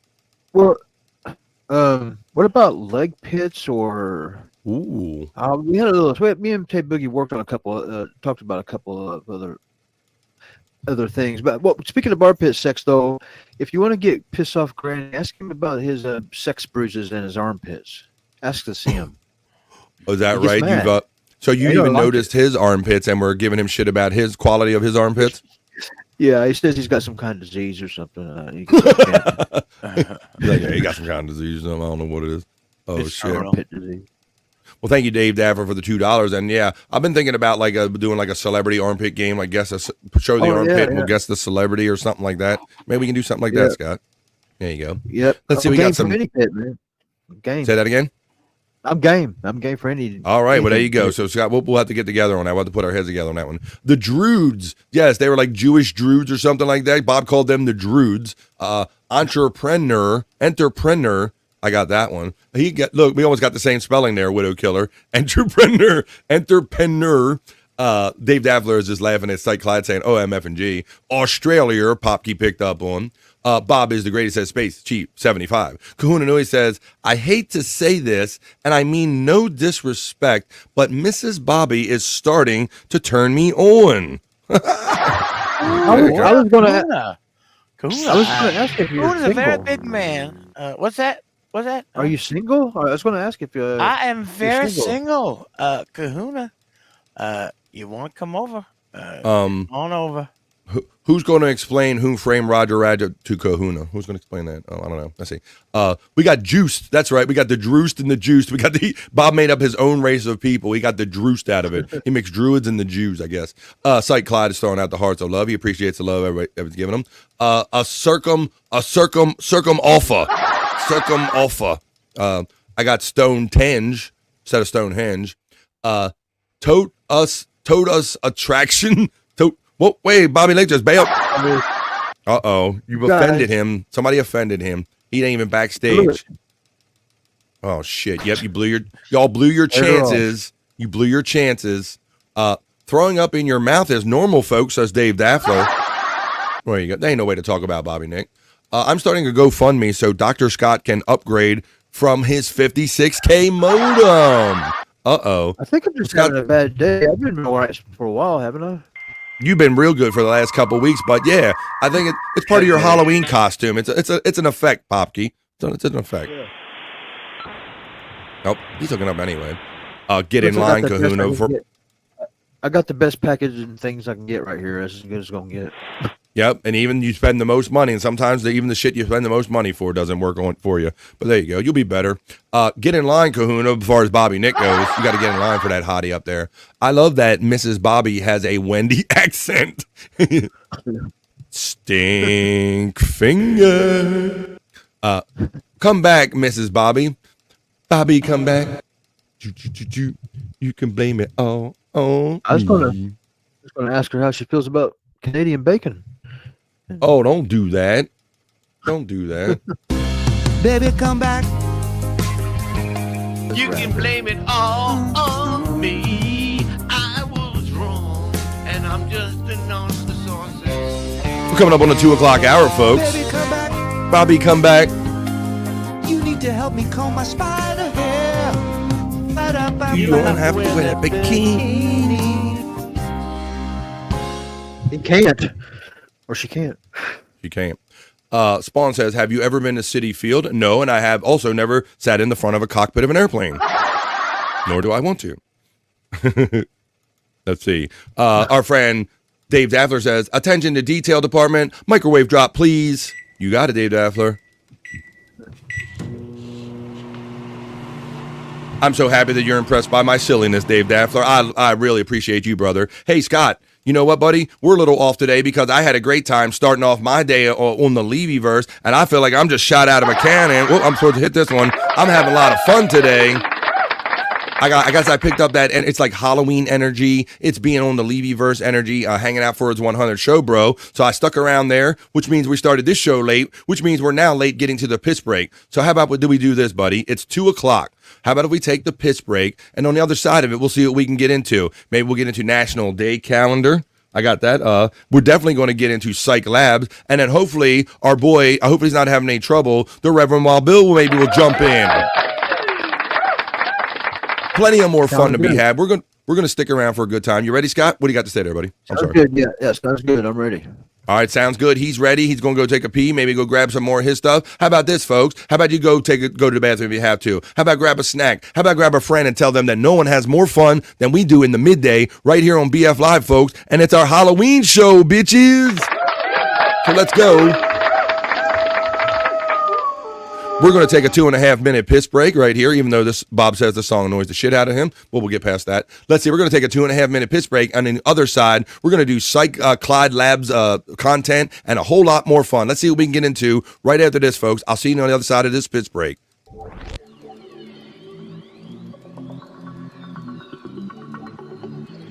I think I need a piss break. I'll do the pee-pee dance. I'll do the pee-pee dance. I'll do the pee-pee dance, pee-pee dance. Yeah. Think I need a piss break. I think I need a piss break. Yeah. Oh, yeah. I think I need a piss break. I do the pee-pee dance. I do the pee-pee dance. Yeah. I think I need a piss break. Oh yeah. I'll do the pee-pee dance. Oh, watch me now. I'll do the pee-pee dance.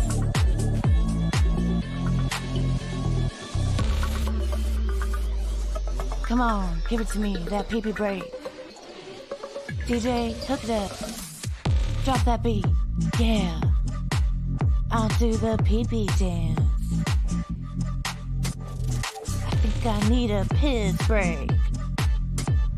I think I need a piss break. Yeah. Watch me now.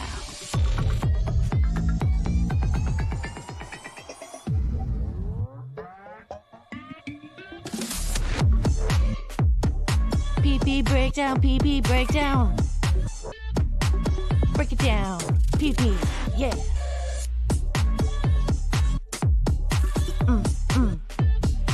Think I need a piss break. I think I need a piss break. I think I need a piss break. Oh, yeah. Wash your hands. Don't be gross. I know you touched your pee-pee. I'm back from touching my pee-pee. I forgot to change my news element out and run on my... I'm not doing production, folks, here. I'm slipping today, folks. How's everybody doing there? It is Halloween after all, folks. This is BF Live. I need to be able to read and take these sunglasses off. I'm here with Dr. Scotty Fitzpatrick. Our boy Bobby Nick, or Nicky Bobina, kind of dipped out on us there, Scott. Yeah, I tried to make a wardrobe change during the little break there, but I didn't try on this beforehand. I thought it fit, and it doesn't fit me. I was going to be a skeleton. I got a whole suit, and cool. Does it like glow in the dark? I can't quite get it on me. I was going to be a fat skeleton, but I can't get it on. Skeleton. That would have been funny. That would have been funny. A fat skeleton. There you go.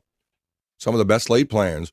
Let's see. All right. Well, I see you just biding your time. Grabbing my bill. I see you checking out. I'll give you a second. I do the pee-pee dance. He's doing the pee-pee dance backstage. Let's see. I want to say hello to the lovely Jules. Happy Halloween, Jules. Are you in the middle of the workday? Do you need a little pick-me-up? How you doing, Jules? We're just hanging out here doing our regular thing on BF Live.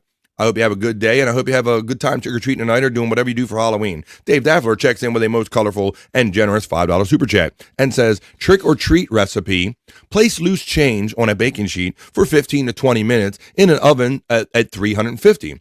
To serve, tell children to help themselves. Here, kids, trick-or-treat. Oh, Did it? Oop. There you go. We're going to knock on the door, ring on the doorbell. Hi, kids. Would you like some change? Would you like a little something? Here you go. All right. Thank you, Dave Daffler, for the $5. I'm glad I don't have to burn my hands for that. There's our friend Jerky Threads Levyverse merch link running in the chat throughout the entirety of the show, as well as our friend Space Chief 75. You can catch him on Twitter and X. Jules is getting the love from our friend Dave Daffler. Hey, Jules from Space Chief 75. Dr. Fitzpatrick, I need an appointment, please, Scott. Jen needs a pit check there, Scott. Okay. We'll see him. Oh, Jen? Yeah, I have to fit you in a couple months. That's what our doctors tell us, right? Got to fit you in a couple months. There you go. Are there any good items on here? Let's see. All right. Why don't we do a couple of these things? All right, I see he's backstage. How about if I bring him in? Because we've left him waiting long enough here, Scott. Now, this friend, he's a friend of ours, chat family friend. Bro, you've actually been on air with him before. I've had some private sessions with him. But let's everybody meet him now and get into the Halloween spirit and just talk about what we're all getting into or getting down with today. Let's say hello for the first time on BF Live, our chat family friend, the Reverend Wild Bill.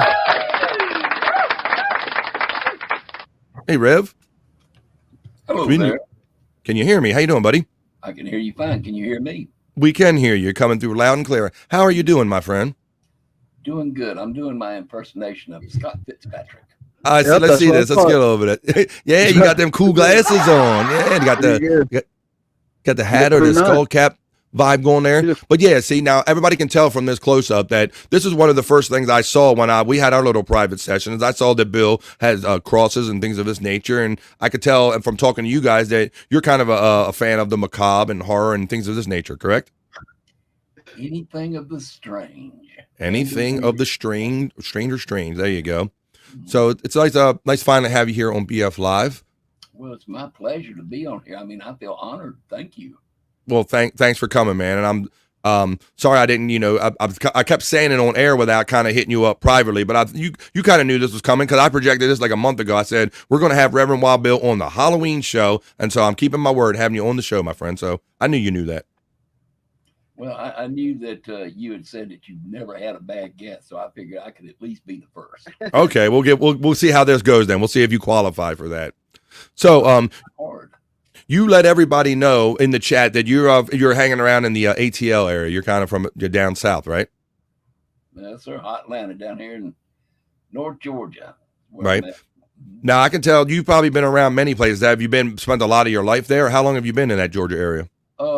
Well, I've been in the metro Atlanta area pretty much all my life. Okay. From actually North Georgia and actually from the reservation in Cherokee, North Carolina is really where I'm from. Okay. All right. Raised most of my life in North Georgia up around up around, well, north of Atlanta, Marietta area, getting up into the mountains and the foothills of North Georgia. Cool. I'm a hillbilly. True to the word, huh? True to the word, hillbilly. Well, so what are some of the traditions down south? Like, I mean, because the South is known for being very polite and everything, very manners and everything. So how do Halloweens typically go, like a Southern Halloween, like back in the day? Like when you were growing up? Oh, when I was growing up, you always went out on Halloween night. I mean, even back then, you didn't have to worry about it. The parents, even if you were like 6, 7 years old, parents would just let you go. Yeah. You didn't have to worry about you because back then, the neighbors looked after you even. Yeah, it was a different sense of community back then. It was a big difference back then. You didn't have to worry about weirdos out there like me and things like that. You know, didn't have to come home and research the candy, you know, to find out if it's good or bad. The only reason why it was done back in my days is so that the parents could go through and get out the good stuff for them. Absolutely. That was my suspicion all along. Because when my feelings were hurt and they were digging through my candy, they were a little too happy and a little too anxious about it, having a little too much fun, Wild Bill. So I knew they were just kind of grubbing at my candy for sure. Absolutely. So, and then so now, as far as so what your history as far as the macabre and everything, you kind of have a colorful history just from the little things I've heard of. You've kind of dabbled in this and that and maybe semi-religious things, or tell us more about yourself. No, I've dealt in highly religious things. Okay, well, I didn't want to put words in your mouth that weren't true, so I'll let you say it. Well, you know, well, first off, I mean, I've always loved, well, I was raised on horror. Let's put it like that. Even when I was born on every Saturday. Welcome back, Nikki Bobina. Hello, Reverend Wild Bill. Oh, I've heard so much good things about you. Good to meet you, sir. They lied. Nikki's milkshake is bringing all the boys to the yard today. You got the guys horned up in the chat there, Nikki Bobina. Well, I do what I do, you know. But Nikki, just that part, that word good, forget that word, because I have a reputation to uphold, and good is not part of it. But, yeah. Okay, well, sir. I don't know how to take that, but They got the same accent. Do what, sir? You guys got the same accent already. That is why there's an attraction, because they have a similar accent. I'm feeling that. We might be kissing cousins. Who knows?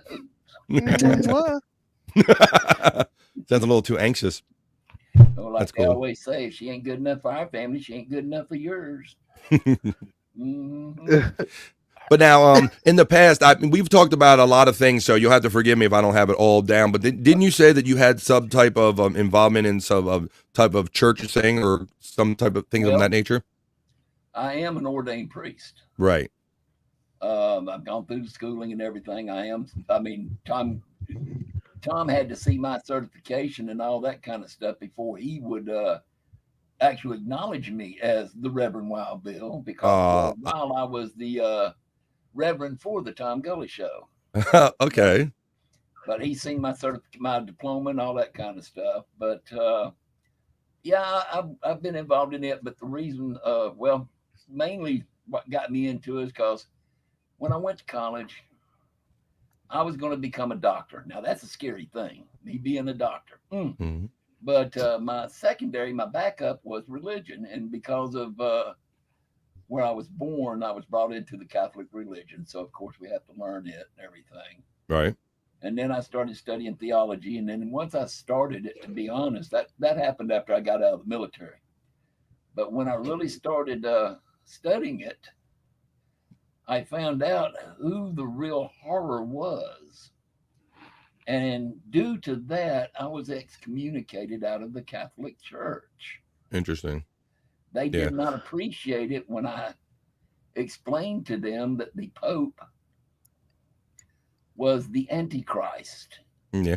Well, I can imagine that once you get in that, at some point you get close to both worlds, right? If you're learning theory and stuff like that, at some point these worlds can kind of intermingle, if you will. And so I guess you were seeing like these connections and you were saying, okay, well, if this is the case, these things kind of intermingle, then this probably represents this and so forth. Well, like I told people, if because this is the thing. I don't really want to get into it about different religions and stuff, but the thing is, like I tell people, is that if you take all the different books and writings from all the religions, you put them all together, then you compare them and you read in between the lines, they all say the same thing. The only difference is the dates and the names. Yeah. Otherwise, they're all the same. Yeah, they say similar things using different words and different phrasing and different things to engage whatever a religion might be taking that information in. So I totally have seen that even throughout my life, that there's many similarities and all. Even down to like the holiday that we're talking about celebrating today, because I don't know that it's so commercial, so much more commercial than even when we were coming up. I don't know that everybody makes the connection to like religion or to the end of the growing season. I think they just go, it's Halloween and we trick or treat and we ask for candy. Well, believe it or not, there's different aspects to Halloween. Okay. As far as the Christian belief, it is connected to Halloween for All Saints Days. Right. And then you've got, of course, the original, which was the Celtic pagans, which was Samhain. Right. I've heard that. And later on became Halloween. Mm-hmm. And then as it went along, that's when you started getting into the modern day Halloween of the children going out and getting candy and stuff.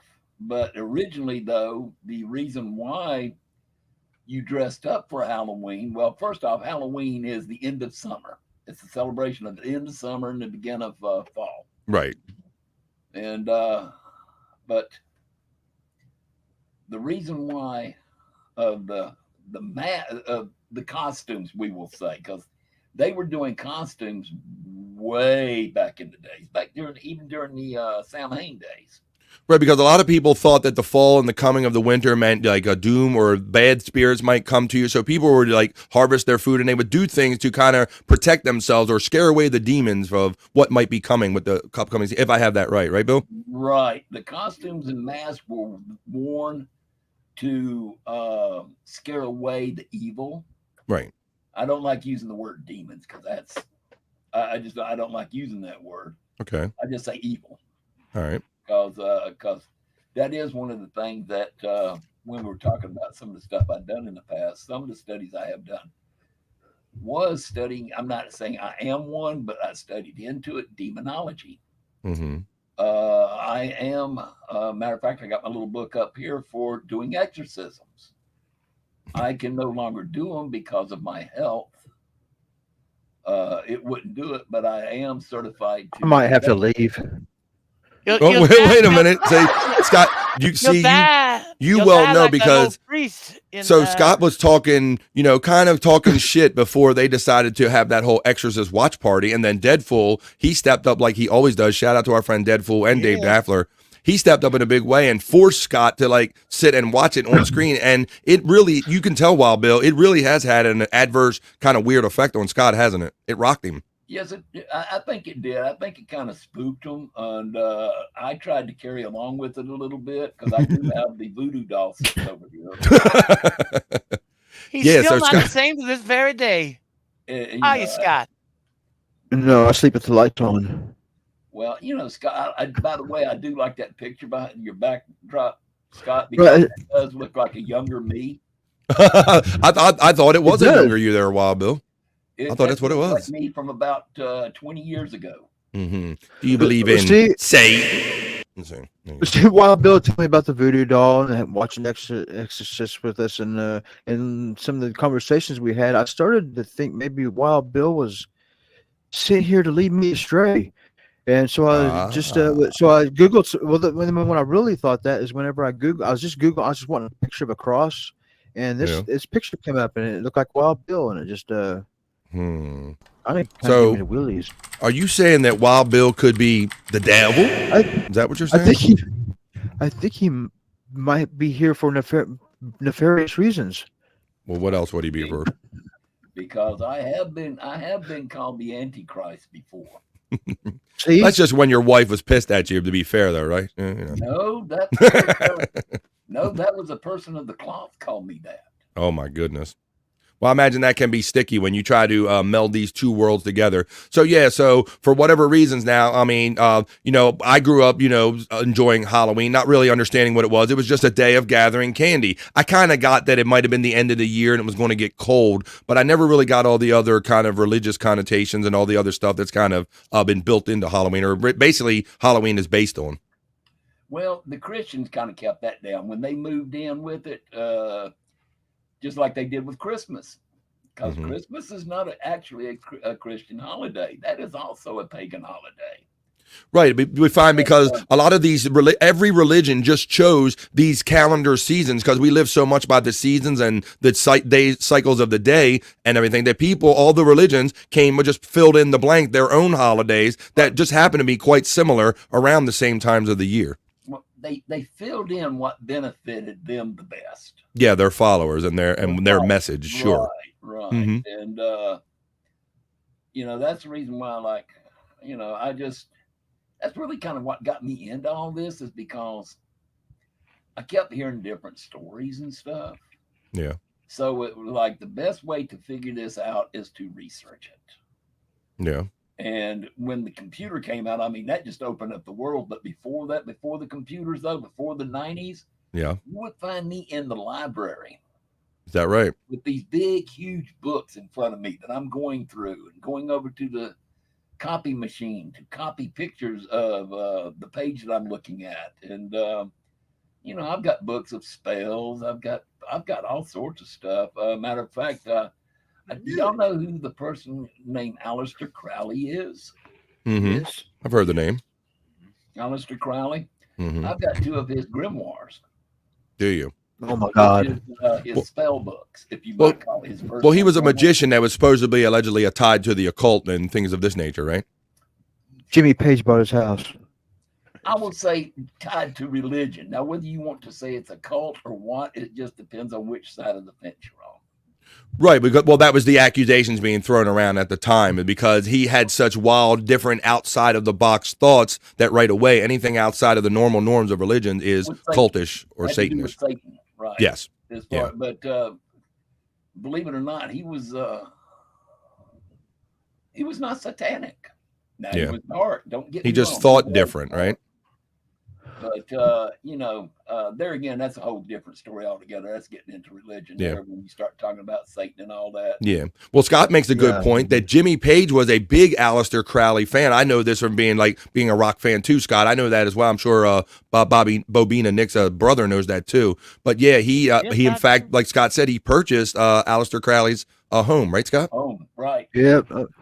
I've watched I guess kind of a documentary on that, but I forgot it all right now. I can't think. I'm nervous. Should be. Oh, you're nervous about I know you're not nervous about Wild Bill because he's our friend, man, and you guys kind of hung out on the on that very Exorcist watch. Well, maybe that is why you're nervous. Maybe I put it all together. I don't know. Scott, You're sitting here to lead me astray. I got your back, Scott. I got your back. He ain't gonna let nothing happen to you. Wild Bill knows all the angles, boy.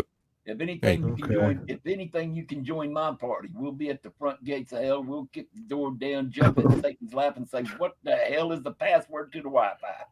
You got to have that Wi-Fi password, even in hell. You definitely got to have that, Wild Bill. Yeah. That's a priority. I got to keep in touch with the with the Blocky Fran show.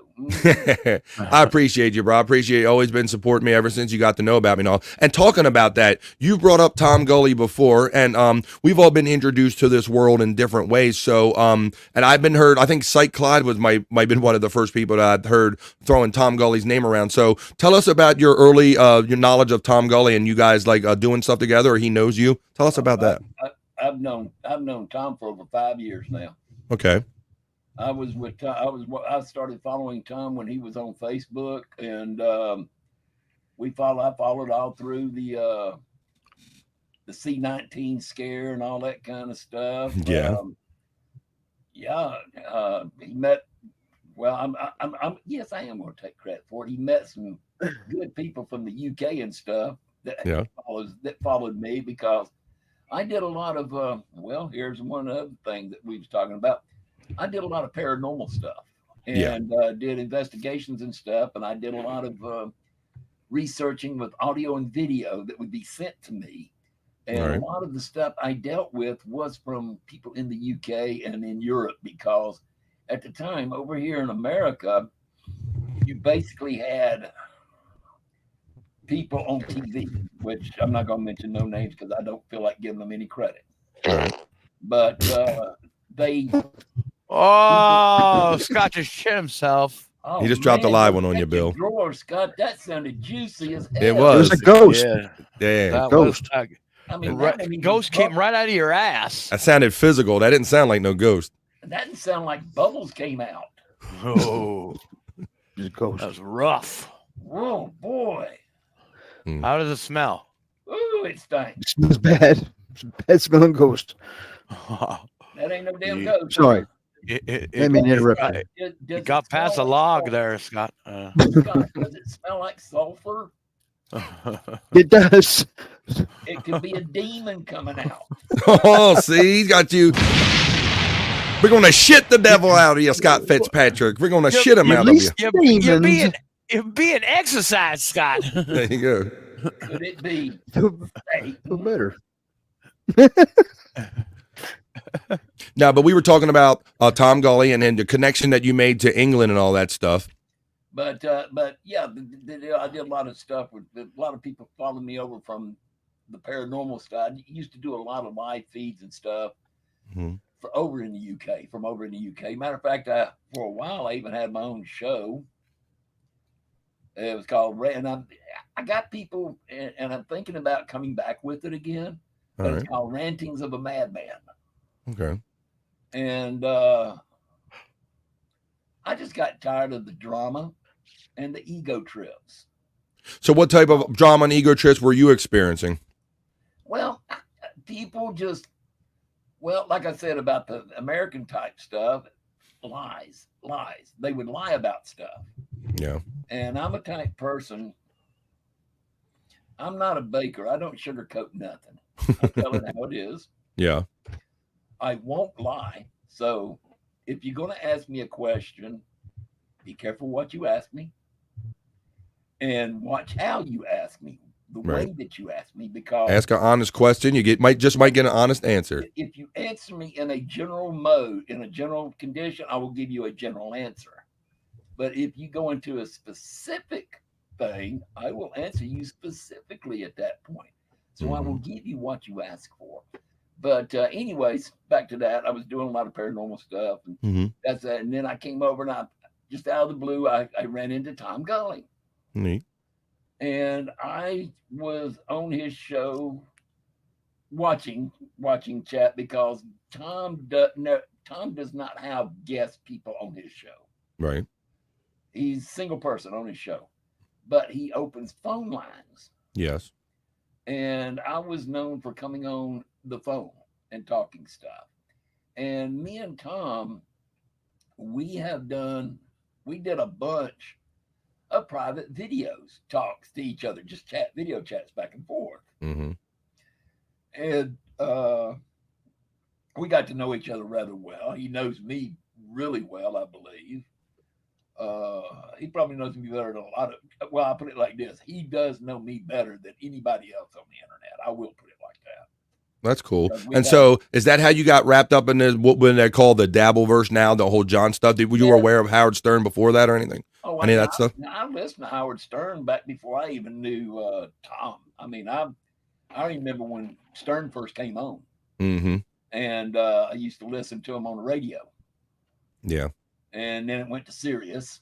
Like listening to him on that and stuff. But I used to listen to Tom, and then not Tom. Used to listen to Howard and stuff. But the actual network, Shuley Network thing, I picked that up from Tom. Cool. And I went on and watched a bit, but I'll be honest, nothing against TSN, but you can only beat a dead horse so much. You're right, and a lot of people are of that sentiment lately. There, a lot of people are saying this whole thing is it's dying. It's a comp. I've said it as much too, because those guys had that life and they had that career with him, so they have a kind of a right to talk about it. But this whole extended universe that wants to pipe in and just get some heat off of John's name, I think it's all just so tired and it's also played out. Well, it's not really to get the heat off John. I mean, that's fine. He deserves it, but change it up and throw some other people in there every once in a while. Maybe that might be a such. Now, again, not against the Shuli Network. Another thing that bothered me too was, unless if you were a member or a big super chatter or something like that, they didn't recognize you. And a person like me, like I live. Me and my wife, we both live on Social Security, paycheck to paycheck. I hate to say it. Thank you, United States government. They really take care of their elderly. Sarcasm, of course. But to be perfectly honest, Bobby Fran, you're the only person I am a member of. Oh, thank you, man. I'm honored by that. Thank you, my friend. Because even with Tom Gully's show, I am not a subscribed member. Tom Gully. No. Thank you, Bill. And see, I just can't afford it though. But see, the thing is, the reason why I do that is because if I subscribe, that takes up so much per month. If I don't subscribe, I can come in easier with super chats, which I found out how much super chat takes off. So now I hope that they put up a PayPal. Yeah. That way I go through PayPal and the person receives more money that way as support. Because I feel if I do that, I can give them more support that way than being a member. Because I'll be honest, Bobby, if you've noticed, I did drop away as a fanatic down to a member with you.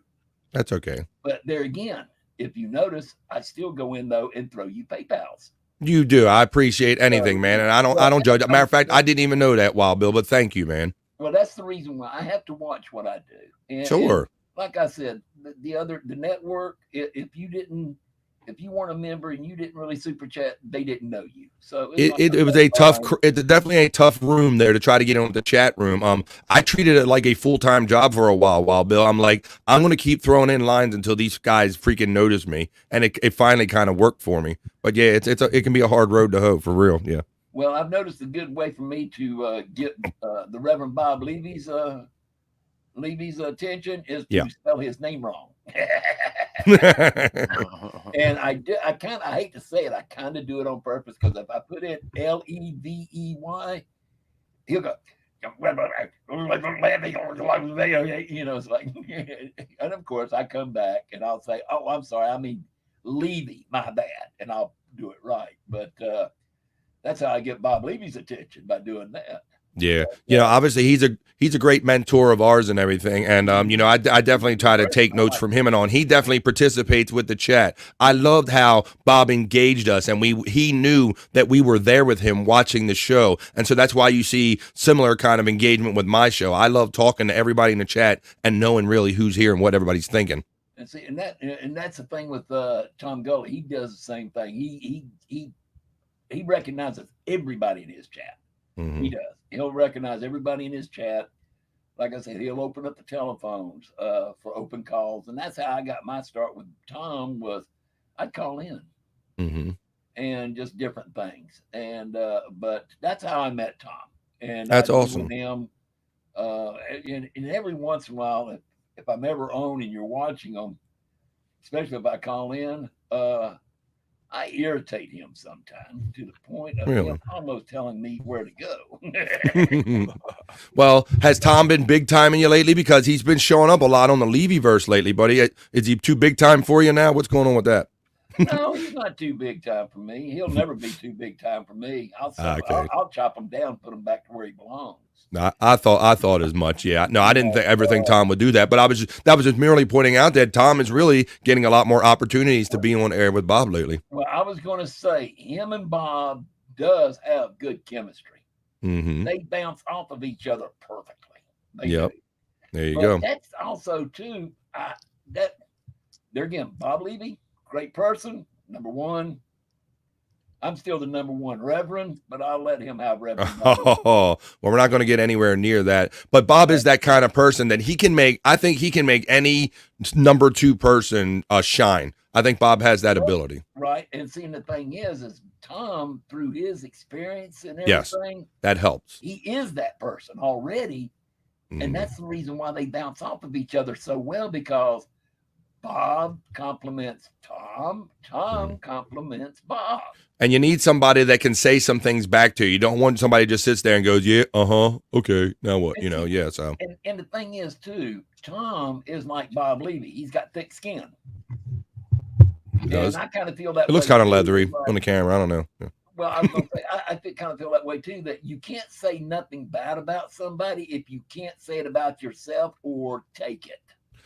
Great point. And that's what I love so much about Bob, because many other human beings and comedians in general will never let you know that you got one in on them or you got a zinger. But it's the free flow. And before the end of the show, he'll fucking get you back with a zinger. He works it until it comes full circle. And so that's one of the many things I like about how Bob does this thing. Hey, you say something about me. The thing is a lot of times I'll join back in with you. Go, you're right, but hey, you got it wrong. It's more this way. And I'll even take it down a notch even. And it's very true. You do. It sounds corny and cliche, but you do have to have the ability to laugh at yourself or whatever people jokes might bring your way in order to laugh. I think you got to. Right. Or else it just, and it's just not good. But I mean, I get a laugh out of it as much as they do, and the ones that get me are the ones that go on knowing what the show is and then get their feelings hurt about it. Yeah, that is kind of funny because this is a hearty environment and you're going to take some hits. Scott Fitzpatrick, you grabbed your mic, sir, and I want to give you and Bobby or Mr. Bobina, Nikki Bobina, a chance to ask something. So go ahead, Scott. Yeah, I got a real quick one. Are you able to legally marry people? Yes, I am. Bobby Nickel, will you marry me? Wait a minute. Or Nikki Bobina, I mean. That was quick. Oh, I Wanna get married? accept Scott. I accept Scott Fitzpatrick. Well, Let's do it. So now it's going to be Nikki Fitzpatrick. Nikki Bobina Fitzpatrick. You want me to join you too, huh? Yeah. Are you able to do that right now real quick? Is that something that takes a while? Or Can we do that real quick, Bobby? Hell yeah, you could do it real quick. If it's going down today, it's going down on this show. All right. Let me get some marriage music. Oh my God. We're getting married, Scott. A short version. Here, man. Okay, yeah. Oh, I'm so excited. Do I gotta get on a knee or something? All right, give us the music. Oh wait. All right. Oh. Something like, I tell you, a good song would be something like the Rolling Stones Symphony for the Devil. One of the coolest songs I've ever been in a wedding, and shout out to my friend Ed. His future wife walked down to Tom Petty, "Here Comes My Girl," and I thought that was one of the coolest ass come down the aisle songs I ever been a part of in a wedding. "Here Comes My Girl." I'm like, there you go. Almost as good as what my funeral song is going to be. Uh-oh. Pop Go the Weasel. Uh-oh. Okay, ladies and gentlemen, we are here today before all of you to announce the wedding of one Nikki Bobina, and Mr. Scott Fitzpatrick. And presiding over the ceremony today is our legit and actually ordained Reverend, the Reverend Wild Bill. Let's open up the ceremony, Reverend Wild Bill. Come on, Reverend Wild Bill. So excited. Gentlemen, we're gathered here in the presence of the higher authorities to join, if we can, Nikki Bobina and Scott Fitzpatrick. On this joyous occasion, This is the one. On this joyous occasion, we really want to celebrate the union of these two lives together. So with that, I would like to ask Scott we will go with Nikki Bobina first. Nikki Bobina, do you take Scott Fitzpatrick to be your significant partner? With all the cigarettes I have in the world, I do. Do you promise to take him, richer or poor, cigarettes or no cigarettes, to death. No cigarettes. Okay, yeah. We won't run out, baby. Scott Fitzpatrick. Yes. Do you take the lovely Nikki Bobina as your significant other to cherish, to hold, and to keep in Marlboro cigarettes? I do. Ladies and gentlemen, I would now like to introduce to you Oh yeah. Nikki and Scott Fitzpatrick. May you live forever. And may It's you happening. have all the cigarettes you need. We're doing it. Oh my Lord! Oh, there you go, folks. We had our first ever We're married, Scott. We're Halloween wedding on BF Live. Another armpit. I'll never look at another armpit again. Now I'm gonna keep that out. Scott, Oh shit. I'm gonna hold you to that, Scott. If you start getting out, if you start trailing away from being faithful to Miss Nikki Bobina, I'm gonna grab the voodoo doll. I promise, but and could she also have to keep me supplied in excellent internet? Mm-hmm. Sure. Internet and cans of Coke when he's on your Coke kick and all that stuff. I will. And go on long romantic walks. It's Mr. and Mrs. Walking. Maybe Miss Nikki will keep you in a better internet than what you got. At least you won't. Yeah, I'll move to her. I'll move to her. Get rid of that dial-up. To my love's location. I'm bricked up right now. So bricked up. All right. So that's great. That was the first ever married. Legit marriage right here, and he's ordained, so it was legit, folks. Lest anyone think it wasn't I legit. married a man. I married a man, baby. So, And Bill. later, Scott, we're gonna consummate the marriage. Oh yeah. Oh shit! Woo! Look at. All right. Uh-oh. I'm the big spoon. I'm the big spoon. Bobby, you need to bump your mic up just a little bit. Bobby. Thank you. I will. There it is. No, Bobby Nick. Is that Oh better? yeah. There you go. Him too. Is that better? Is that better? You're better. Yeah, we can't. Can you hear me? Can you hear me? Barely. Hold on a second. Did your Windows master settings go back like mine did? I don't know what happened. Well, that was a lot of fun. So, Wild Bill, as far Hello. there you go. Mic check. There you There you go. See All right. Yeah, I married a man. I'm telling you, Wild Bill's bad news. It's okay, Scott. We'll make do, man. We'll make do, brother. Gonna make do. That's right. Oh yeah. Oh yeah. You really do. So, Wild Bill, what is your plan for tonight, sir? Are you going to hang around the house? Do you like handing out candy to the kids? Are you going to have many? What's the plan for tonight, buddy? See, that's the thing. I don't have many kids that come up to my house because this house is kind of known as being the house that you stay away from. That's a good thing. And they're afraid of me because I'm sort of like Scott. I don't hang in the house. I go outside. And depending on which costume I have on at the time is how bad do I scare the kids. But like I tell people, I love Halloween for the simple fact that this is the only night I can go out and terrorize without being locked up in jail. There you go. And it's considered normal. Well, I'm glad you joined us here today, Wild Bill. But, we got other fun stuff to get on, too. You want to stick around while we do some Cyke Labs, buddy? Sure. Why don't we do that, folks? Here we go. I'm going to read some super chats, and let's do some Cyke Labs because these been on the back burner for a while. Dave Daffler says, Wild Bill, what would you suggest for Terry Nee? This is going back a while ago. He sent this quite a while ago. Thank you, Dave Daffler, for the $2. The lovely Donna G hits me up twice. I'm earning her respect. May all of your tricks be treats, Bobby Fran. Thank you. Thank you to the lovely Donna G. I appreciate you. I've hit a new plateau. I've earned the respect and super chats. I am worthy of super chats from Donna G. I'm super proud of that today. Donna G's getting love from our friend Dave Daffler. Oh, hey, Dave Daffler from the lovely Donna G. Jules checks in for Dave Daffler earlier. Dave Daffler hit me up with another $5 earlier. Thank you, my friend. And says, remember when Grandpa used to put razor blades in apples? Pepperidge Farms remembers. Thank you, Dave Daffler. Yeah, as far as that Wild Bill, that's been a legend that's been around as long as us have been trick-or-treating. What are your remembrances of the old razor blades or tainted candy or anything like that? Even when I was growing up, we heard about the razor blade in apples. And yeah. When I said earlier about being a urban legend, I was going with the apples deal.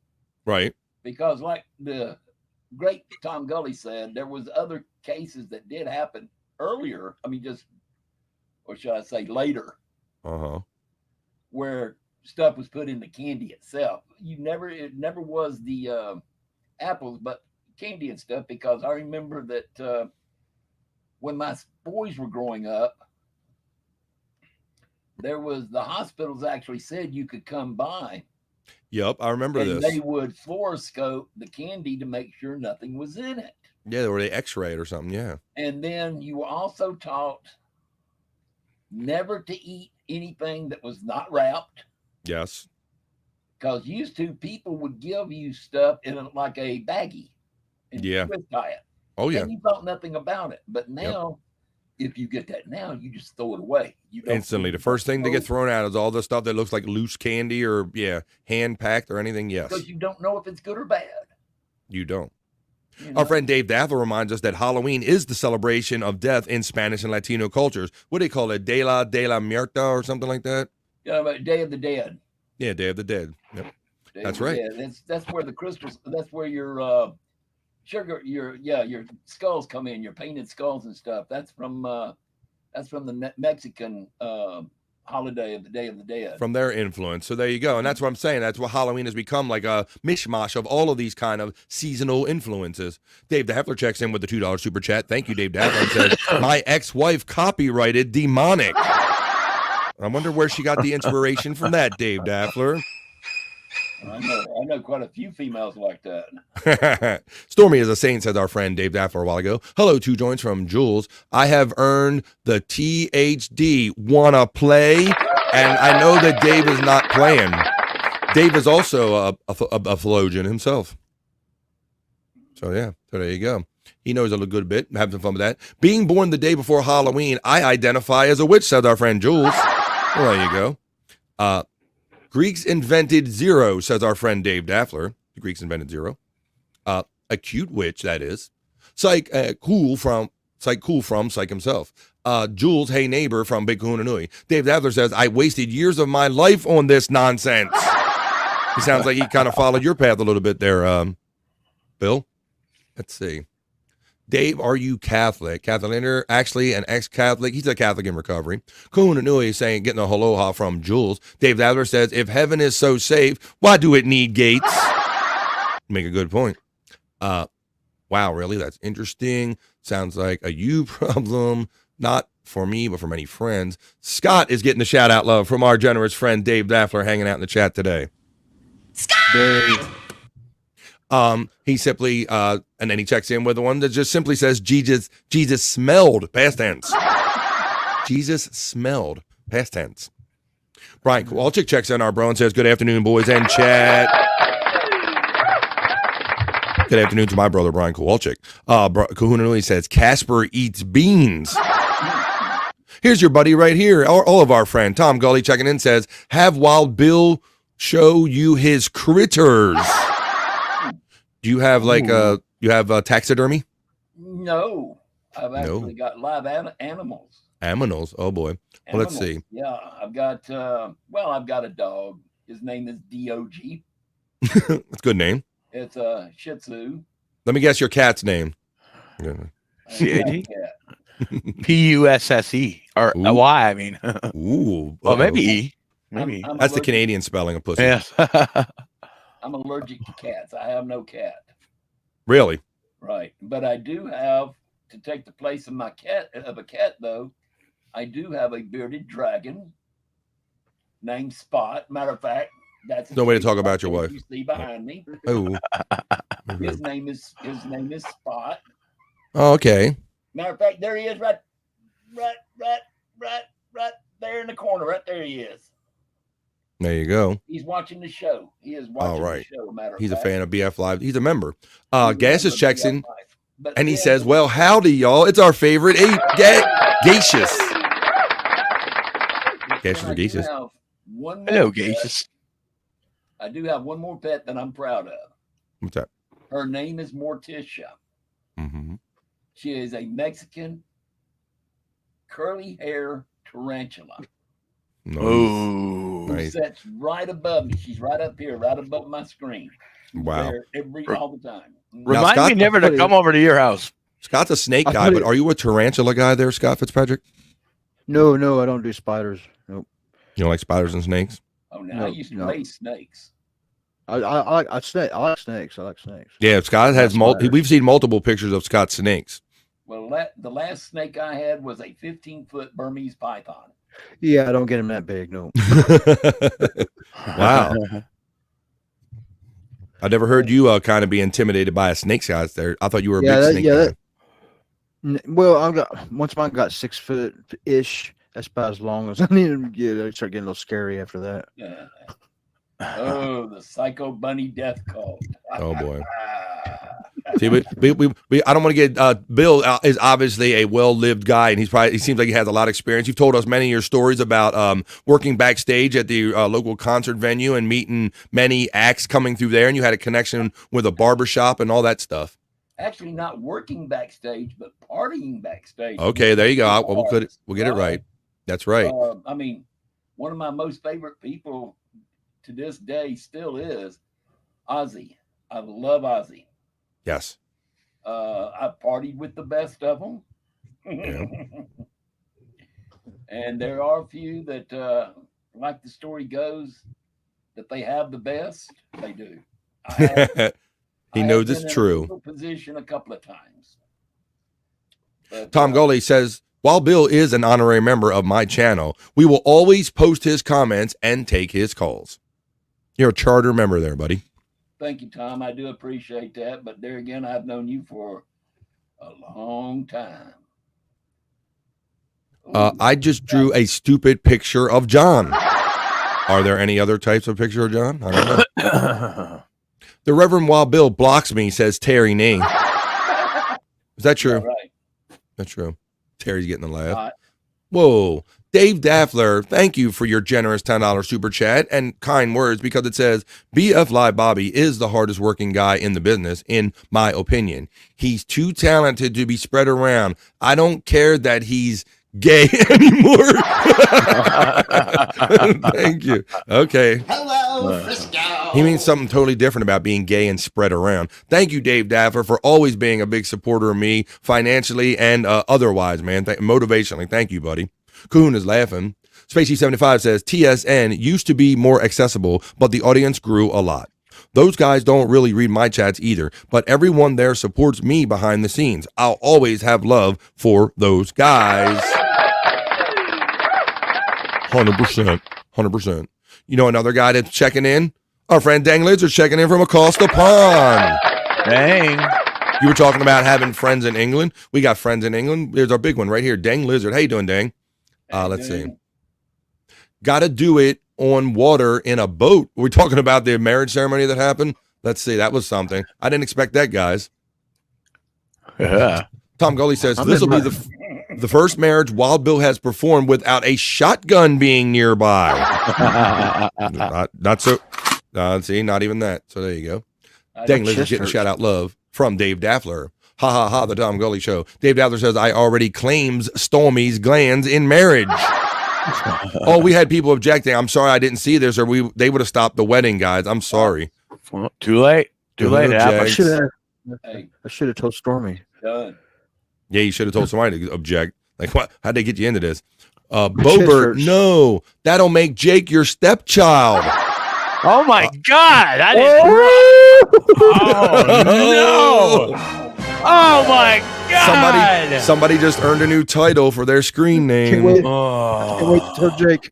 Kid, look, Scott's going to tell it right now. He ain't going to wait for the show to end to tell Jake.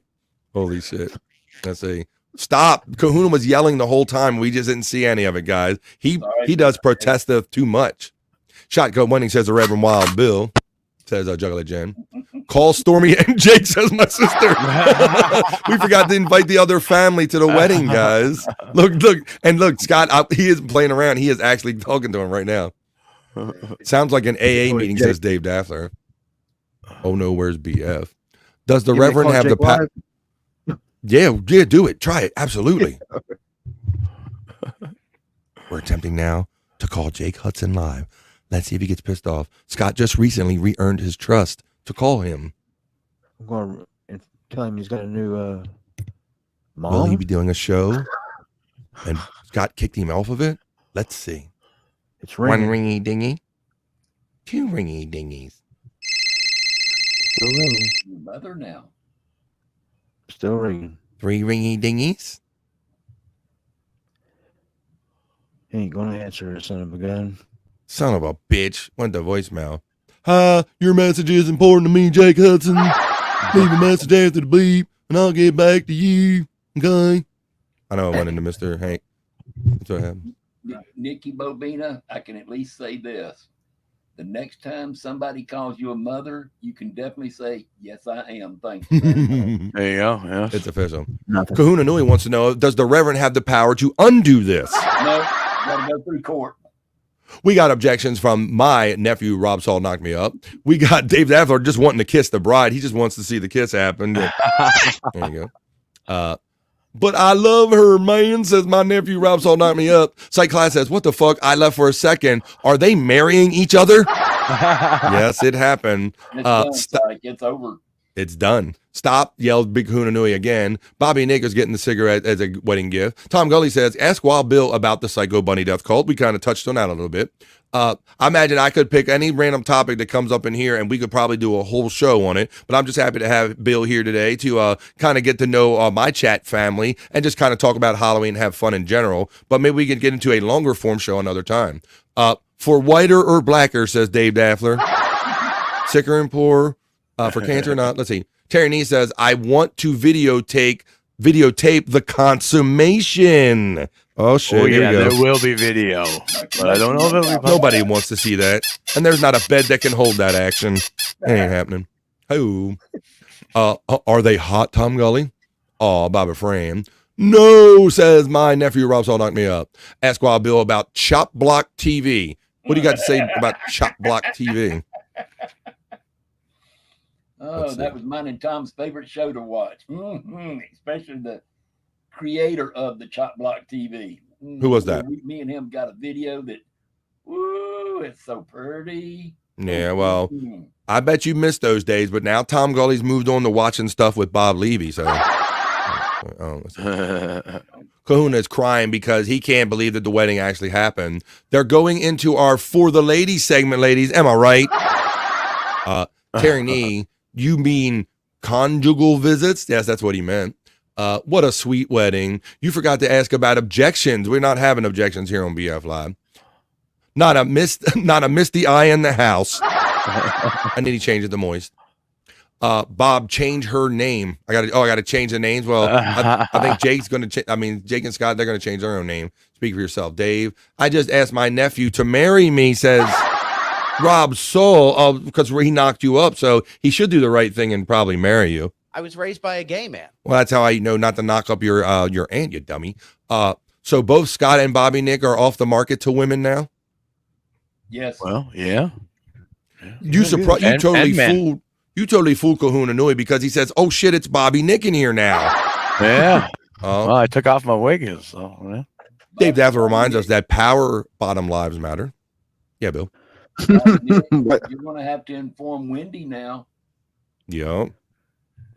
Yeah, I will. She ain't going to take that very well. No, she might not. See, Scott, she took off her wig for the honeymoon. Come and do me, Daddy. Let's consummate this. Scott's name's going to be Bud to Wendy. Well, Bobby, that's right. Yeah, you can't marry my Bobby Nick. But Big Kahuna says, damn, I almost fell for it, Bobby Nick. Scott, you can have him. He thought it was totally the Nikki Bobina. You got him. I want to be the pitcher tonight, says our friend Scott Fitzpatrick wants to be. Okay, I guess so. The World Series is over, though, Scott. I mean, you know.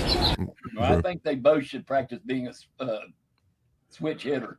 Little pitching and a little catching, huh? Mix it up a little bit. Gotta play it right. So when the wig comes off, we can lap dance for the guys again. So when the wig comes off, then she lets her hair hang down.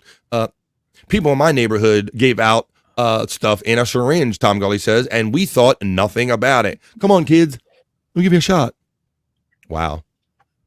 Stormy has never been more relevant. Says, what's up, Odin? Checking in.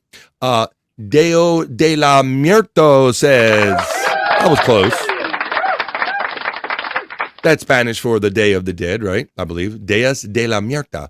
Thank you for our multilingual friend, Tom Gully. I'm so glad I'm doing a word vomit tonight, LOL. Blumble says, you're supposed to be scaring away the evil spirits with your scary face paint. Let's see. Oh, no, FKA. Let's see. I thought Stuttering John invented zero. Scott is getting the shout-out love from our boy Cyke Labs. We got to get the Cyke Labs. See, ladies, I not only skipped over your segment, I've skipped over Cyke Labs because I'm having so much fun. Let's get on these. Magneto. Let's make sure I got all these. Same, that's why my family only has dogs. Talking about, I think you were talking about being allergic to cats earlier.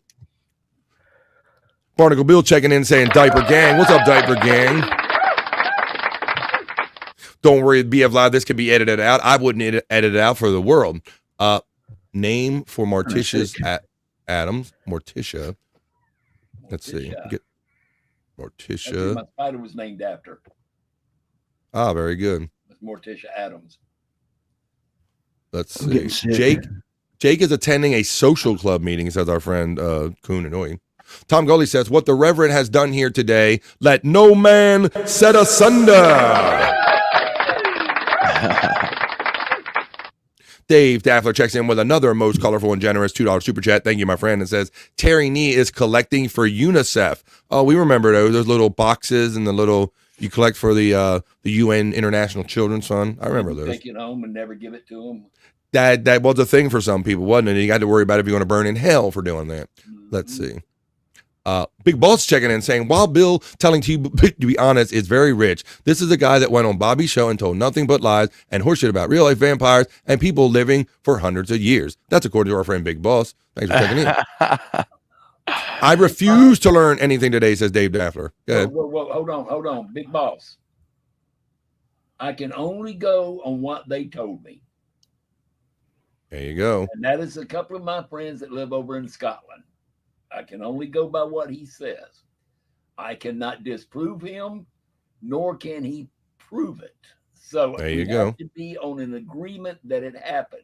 Plus, also, too, a lot of people do believe in reincarnation, which means that a person could be quite old at that point. But no, as far as coming out and blatantly tell lies, no, I did not. Well, I think very much like the religion, people's beliefs and your stories and all, I kind of listen to all people's stories and kind of mingle them together. So I'm not smart enough to prove or disprove every single fact that comes out of people's mouth, but I kind of listen to a collection of ideas and then I kind of come to conclusions about what might be more or less true. And I think maybe a lot of us do that. Let's see. Dave Adler says, I refuse to learn anything today. Well, I always tell you that if you're not careful, you might learn something before you're done. So I'm sorry, Dave. You had fair warning. We have a guy, somebody called Dumpster Fire Diving checking in saying, okay, listen up, room. Kevin Brennan fought with my bank over a $10 double charge. Now I cannot buy memberships. Fight the power. Gift memberships, please. Help people beat down by the man like me. Wow. What the hell? Fighting over double charge. Hey, you're supposed to give that money to me. And then he took it back. I want the money back. Oh, my God. Let's see. I got something for that. H-I-J. Here we go. We didn't start the fire. That asshole says he didn't start the fire, but he sure likes keeping it going. Thanks for checking in, Dumpster Fire Diving. And just know that you got a family and a home right here on BF Live because I'm on every day of the week, 5 days a week, Monday through Friday, 12 to 3. And I'm not just talking about what other people doing. I like to sit around and think the best things I love about radio, podcasting, and cool ass people in our chat family. And we like to have fun and positivity right here. So welcome Dumpster Fire Diving. Big Boss says until no one believed anything he said, instead of pulling back on some of the comments, he kept doubling down and tripling down, standing by his bullshit. You like to elaborate? Let's see. To each their own thing is all I can say. There you go. You should at least play the Bobby Copeland because I have a BF Easter egg in it. We're going to get to it. Let's see. We're after 2, but I'm going to do Cyke Labs content and then we'll finish up the show. I'm more of a Lily Munster fan myself. So, yeah, it was funny when you watch those shows and then you watch a little closer and you're like, damn, Lily Munster fine as shit. Or, Morticia Addams is fine as a mug. Boy, I see some of her just photos, her pinup photos. Oh my goodness, please. Morticia Addams. There you go. FWB, FJ. Lily Munster was good looking too. I'll give her credit on that. Mm-hmm. All right. Well, why don't we do this, folks? We are having fun. Bobby Nick, we're well into the ish, buddy. Yeah, we're doing it. If you get tired of that hate machine, you come right here on BF Live because I like mixing all the fun stuff and do segments and have cool people on. And one of the cool segments I like doing, we have cool, creative, interesting people in our chat family, man. And one of them being Wild Bill and another one being Cyke Labs. So let's do that and let's finish off this show on a bang going into a holiday Thursday. It's that time, Bobby Nick and Scott and Bill. It's time for Cyke Labs. Psych! Psych!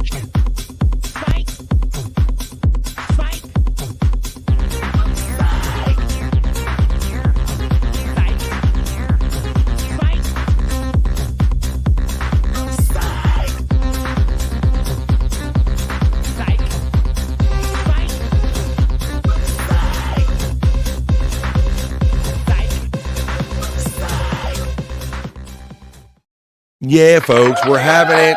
We're doing it.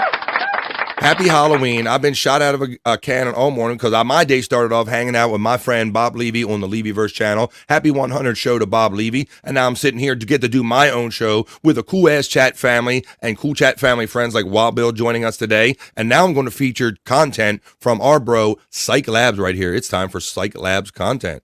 So let's do a little bit of that. I like this one. I'm going to start over again because I know we got some PCL chat family in here, and I don't think it's been shown enough, and I want to see it one more time. This mixes a lot of things I like Dang Lizard and Cyke Labs and Perry Caravello Live. Let's do it right here, BF Live. Cyke Labs. I love you. He loves he. Perry explains gay love to me. Explain gay love to us, Perry. And you go, hey. Perry explains how to give a BJ. How do you give a BJ? Helga takes her giant penis and tucks it between her legs, where it sits between the cheeks of her buttocks. She's done this for so long, she doesn't even notice it anymore. To be clear, she does not shove her member into her rectum. It's simply bent backwards and held in place between her gluteal muscles. Now, the interesting question is, what happens to her testicle? She has retractile testicles, which means she has shoved them up into the inguinal canal, never to be seen again. Her scrotum is empty. The testicles are up inside her lower pelvis, and she says she hasn't seen them in years. Retractile testicles are common in boys before puberty, up to about 80%, but much less common in adults. And that's the more you know about retractile testicles from the twisted mind of Cyke Labs. Wild Bill, how you like that, buddy? Cyke Labs is a talented mofo. Hey, yeah, I can't. I can't even really listen to that because like it makes me want to pass out. Really? Well, I was thinking that having retractable testicles might come in handy sometime. Could be like one of those cold days, Wild Bill. It could be. But like in a good barroom fight or something, you know. Well, I don't know. I'm not. You whip them out and throw them at somebody, or you're tough because you got them. I don't know. Let's see. To protect them, keep them from getting damaged. Uh-oh. Bobby Nick, we got a comment about you in here. You had that wig on earlier. I think that's what he meant for. He says, I see that hairpiece on Bobby Nick, and I think here's a man who knows what it is to live out Rat song lyrics. Lay it down. Lay it down. There you go. There you go, yeah. Why not? Oh, our friend Scott Fitzpatrick says, I bet that this marriage lasts longer than Gino and Keanu. It will. 100%. 100%. 100%. All right, well, let's continue on with some Cyke Labs content. And in the fair of equal time, in the interest of equal time, I got to give candidates equal time here on BF Live. So here is Basil Marceau getting his equal time on Cyke Labs content segment right here. All right, well, all this week, Channel 4 is working for you to help you make a choice in the governor's primary race. As part of that commitment, we have given all 5 candidates from the 2 major parties time during our news to let you know where they stand in their own words about the topics of their choosing. That's right, and the order was chosen by random drawing tonight. We hear from Basil Marceau. I'm BasilMarceau.com, your Republican candidate for governor. I'd like to recall all permits and registration for guns. Everyone carry guns. If you kill someone, no, you get murdered. I mean, you go to jail. And I like to plant grass or vegetation across the state where honey bake them up and sell it for gas, so we can use it for our expenses. Also, I'm gonna remove all gold fringe flags from the state and fly the real flag with 3 stripes. I also want to stop traffic stops, set it up like the Springport Road in Noel versus Iowa. You can't find him as a car, you can't look. I want you all to vote for Basil Marceau. I want you to say the Pledge of Allegiance story public in the morning when you come out. And we all pray to God and say amen. And everyone have a nice day. And I see you all at the polls. Thank you. Have a nice day. Amen. Candidate Basil. There you go. Dave Daffler likes this guy. He's laughing multiple times, and he says, this guy is good. I think he's won a vote over here on BF Live. The gold fringe flag parts kills me every time. Yeah, I think the gold fringe are like meant for indoors, or they're more ceremonial flags, I think. He has some kind of bend with the whole gold fringe flags on the outside, Wild Bill. That's kind of weird. That gold fringe, that's for like that for flags on the stage and stuff like that. That's what my understanding too. Indoor stuff. You don't see gold fringe on outdoor flags. That's right. And he's hell-bent on that topic, boy. Cyke Labs says, I don't know if you saw my comment earlier, Space Chief. I did a Basil one last night that you're going to love, LOL. It's crazy, and I can't believe. And you'll probably see it right here on BF Live. Dumpster Fire Diving checks in and says, Bob Levy's dad would run for a pool. Let's see. You're a sick fucker. Love it, says Dave. Cyke, you're a sick fliker. Love it, says Dave Daffler. We will get our rings tonight. Our brown ring, says Patrick. Hi-oh. All right, well, that's none of our business. That's on OnlyFans or Only Bobby Nick or something like that. All right. Well, let's see. I got a couple more pieces right here. I'm gonna leave you with the last 2 newest pieces of Cyke Labs content from the Twisted Mind. I'm trying to pause it properly so I can start it right. All right, this is the latest from the Twisted Mind of Cyke Labs. I always tell you, and the Cyke Labs link for YouTube page is running throughout the entirety of this show. Click on Cyke Labs, or go over YouTube, give them a like, a share, subscribe, and watch a lot of this fun stuff at your leisure. You will laugh your ass off, guaranteed, and you'll definitely laugh your ass off at this next one. They've been dragging him out on stage for a while, folks. No, not Ozzy Osbourne. No, not Frankie Valli. Frankie Valli Levy? Let's see.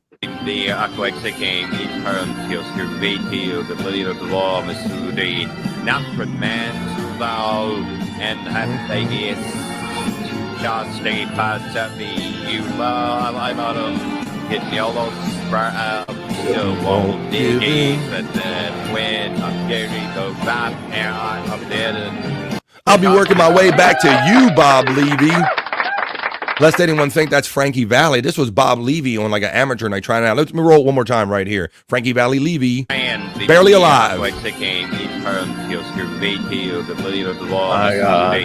Not for man vow and have they is just stay past at me you love I'm out of hitting yellow spread still wall dig. I don't know who's who. When I'm getting the back and I'm dead. Working my way back to Bob Levy, Frankie Valli Levy. barely alive, from the twisted mind of Cyke Labs. Watch this stuff. And Goddamn, Levy got old. Holy shit. Well, like, I think our friend, who said it? Let's see. First of all, I'm glad Dumpster Fire Diving is enjoying the show. Widow Killer would like to know, is the face swap working yet? Well, I don't know. I don't know if that one. I think Clyde missed the mark on that one. I don't think he got around to producing that one. That was just Bob Levy singing a Frankie Valli song from the twisted mind of Cyke Labs right here, and wrapping up a show of BF Live today, Stream Show 178. I got one more for you, folks. We have the Reverend Wild Bill here. Thanks for joining us today. And Rev, I'll just simply say that I don't know the answers about the world or anything, but I've learned as I've gotten older to have people on like yourself or people with different opinions and stuff, and kind of listen to what they say, and I put it all together and I come up with my own thing. So thank you for coming on and expressing yourself today, my friend. Thanks for being a part of this. We got the Reverend. I got another Reverend for you right here, but this one's from the twisted mind of Cyke Labs. And the Reverend isn't having it. This is the Reverend Bobby Copeland, our last piece of Cyke Labs content from the twisted mind of Cyke Labs right here on YouTube. Check it out. Here you go. Reverend Bobby Copeland. Fear is not okay.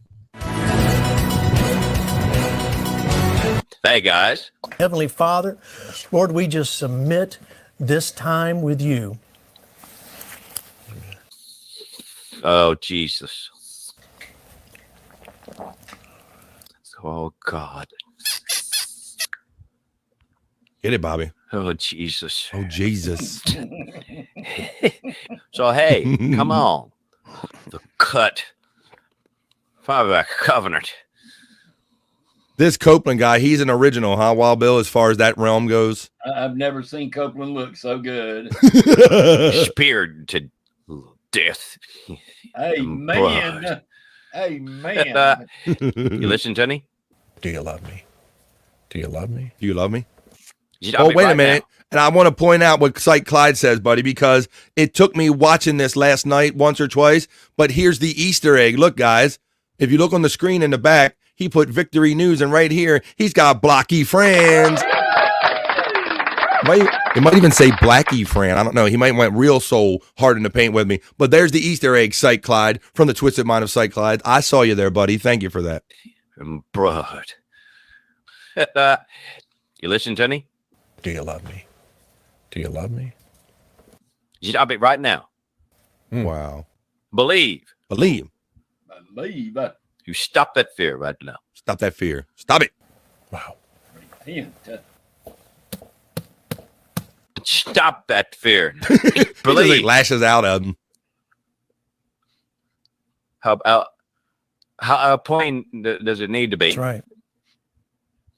Now you stop that fear. All right, Bob. Shit. Stop it. Cut it out right now. Cut that shit out. Amen. Fear is faith. Fear is sin. Fear is faith. You get that? Yeah, fear is faith and fear is sin. Not okay. And there you go. Fear is faith. Fear is sin. But we don't fear nothing here on BF Live. We're having fun right here. So there you go. That was, let me put a bow on that. I'll read a couple super chats. I'll give everybody a chance to have one last say. But folks, that was for today, Cyke Labs.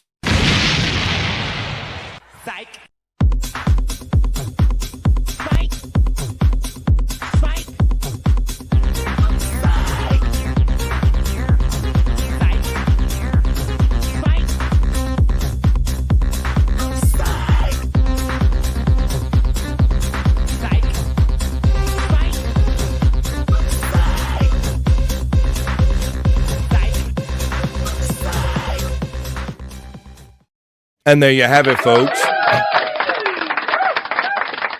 I started about a half hour late today. It's 3:15 where I'm out in the East Coast of the United States. 15 minutes after hour number? We're going in hour number 4 at this point. Well, I try to do 3 hours of live original content. I want to thank my friend once again, the Reverend Wild Bill, for joining us today.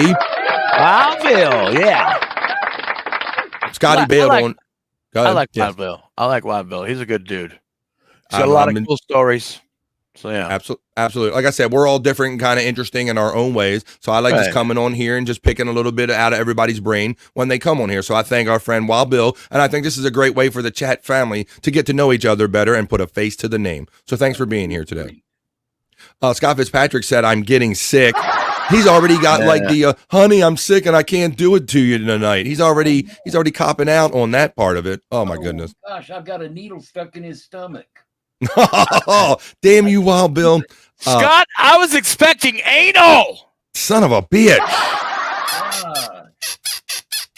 I need to remove that needle because he won't be worth a flip to Nikki Bobina if I don't remove that needle. Yeah, you better take that needle out of his penis or his butthole, wherever you got the needles. Please take them out. As I let you know that Dave Daffler checks in with another most generous $5 super chat and says, "Just do the right thing when no one's looking, and you'll be fine in any religion." And you know, Dave Daffler, I guess there's multiple reasons that we have bonds and stuff, bro. But I grew up with my mother saying that all the time. Just do the right thing, even when no one is looking and going to give you credit for it. Hell yeah, Mom. There you go. And that's really what it's all about. That's really what it's all about. Now, that one with some of the preachers and stuff that I have witnessed and seen, my term is always dazzling with brilliance, baffling with bullshit. Okay, that's another more you know right there. So see, everybody comes up with their own points of wisdom growing up in life, and that's why I like, because we get here and we discuss it and we all kind of learn from each other. Thank you, Dave Daffler, for your multiple generous super chats today and your gift memberships. Thank you. You just missed it, says Cyke Clyde. He says, you sick son of a bitch, Dave Daffler. No, it's Blocky. Ha ha ha. Is it Blacky? I thought I was a little close. I thought you went a little hard. It is my Blocky Fran hanging in there. JFC says Dave Daffler. It's not the 700 club. It's the 699 club. They had like a coupon. So that's a $6.99 club with the Reverend Bobby Copeland. Dave Daffler's laughing, which is good. Big Boss said, well said and good one to our friend Cyke. You're getting shout out love. Thank you, Big Boss, from our friend Cyke Clyde. Dave Daffler is constantly laughing and having so much fun and being so generous. Thank you. Dumpster Fire Diving says, this one thumbs per person is not enough for this channel. BF Live inspires many thumbs. Sometimes I want to sing Booby the song, to serve with love. Dun, dun, dun, dun, dun. Well, thank you. I don't remember seeing your name before. Thank you, Dumpster Fire Diving. And thank you for the generous offer to sing me To Sir with Love. Spacey75 says, this reminds me of Bob Newhart on Mad TV when he did $5 psychiatry and would just yell, stop it at people all the time. That's enough. Let's see. Dave Daffler's throwing out the avocados out there.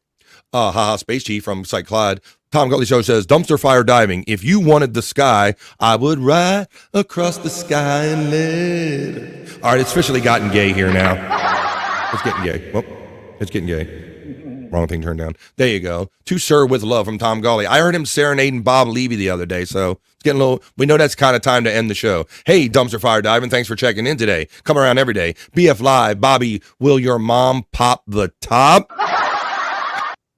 I don't know. We're gonna let me ask real quick. I'm gonna check in with Mom real quick. I'm gonna say, check this one right here, and I'll hit this one and I'll say, hey Mom, Dave Daffler wants to know if you can pop the top for super chats. Oh no, Dave, that's right, she can't because she's dead. I'm sorry, no. Sorry. Love you, Mom. All right, anyway. Big Boss says, I've seen some of the harshest horror films, but that finding a hay in a used needle stack in Saw 2 was completely fucked, says our friend Big Boss checking in. Look who comes in, Dave Daffler, swooping in. Oh, man. Stormy's here. Stormy, we're well into the ish. Somebody said I was like humble bragging. I sounded like John because I started my day name dropping by hanging out on the Levy verse. So yeah, I wanted to know the feeling of being like Stuttering John and doing a name drop. So yes, and that's why the show's running late today, and that's why Stormy is checking in late. Afternoon, Stormy from Big Boss. Stormy is getting the shout out love from Dave Daffler. Big Boss getting the shout out love from Stormy. Stormy shouts out our friend Dave Daffler. Kahuna Nui checks in and says, oh, Stormy, you better have a seat for this one. Yeah, Bobby Nick, would you like to break it to Stormy since Scott isn't here to do so? Stormy, I married your dad today, so technically I'm your stepmom. That's right. Because you see his character name. His character is Nikki Bobina. Nikki Bobina. Yes. So that is why you missed the wig and you missed a marriage. You missed a lot if you're just coming in at the end of BF Live. Yeah. That's why I always tell you, you got to tune in live for BF Live every day. Kahuna Nui says, LOL, okay, I'll try. Dave Dabbler checks in with yet another most generous super chat for $2 and says, Stormy, are we going walking on our honeymoon? I don't know, but I know we have a priest here because Stormy, brace for this. Yeah, Bobby, Nikki Bobina, and your dad got married, and the Reverend Wild Bill, he did it. He did it. New girl checks in and says, hey, y'all, I want to visit the Rev's house. Looks like so much fun. She wants to go. She wants to check out your house and all the stuff you got. She wants to have fun with all your trinkets there, Wild Bill. This is just a minor part of the stuff that I have. Yeah, you've said that before. Matter of fact, in this particular room, that is only a quarter of what is in this room. But the problem is, there's more rooms in this house that has stuff in it. There you go. Yeah, I imagine you're definitely more than a one-room guy at this point, collecting all that stuff. Stormy is getting the hearts and the love to Dave Daffler. Stormy is throwing out hearts and love to our friend New Girl. Hey, Stormy from New Girl. Big Boss checks in and says, LOL, New Girl, it's not you won't like the basement. New Girl says, Stormy, damn autocorrect, your name, girl. Stormy says, Dave Daffler, I will walk with you. Kahuna Nui says, Bobby Nick is your stepdad. He broke the news to her abruptly. Big Boss want to bet. Stormy is just throwing out the hooks. You're not being fished in. Stormy, I'll carry you. Cassius says, I should talk to my mother more. Perhaps. Hey, New Girl from Kahuna Nui. Big Boss says, sure, I'll put up a big bottle of Bailey's. Then Stormy found out. She just said, what? Oh, yes, my God. It's true. It's true. And New Girl breaks it to her, says, you married daddy. Yes. You married daddy. I married daddy. New Girl, you missed it. He is married daddy. And now Bobby Nick is your daddy's daddy. Or something like that. He proposed to me, okay?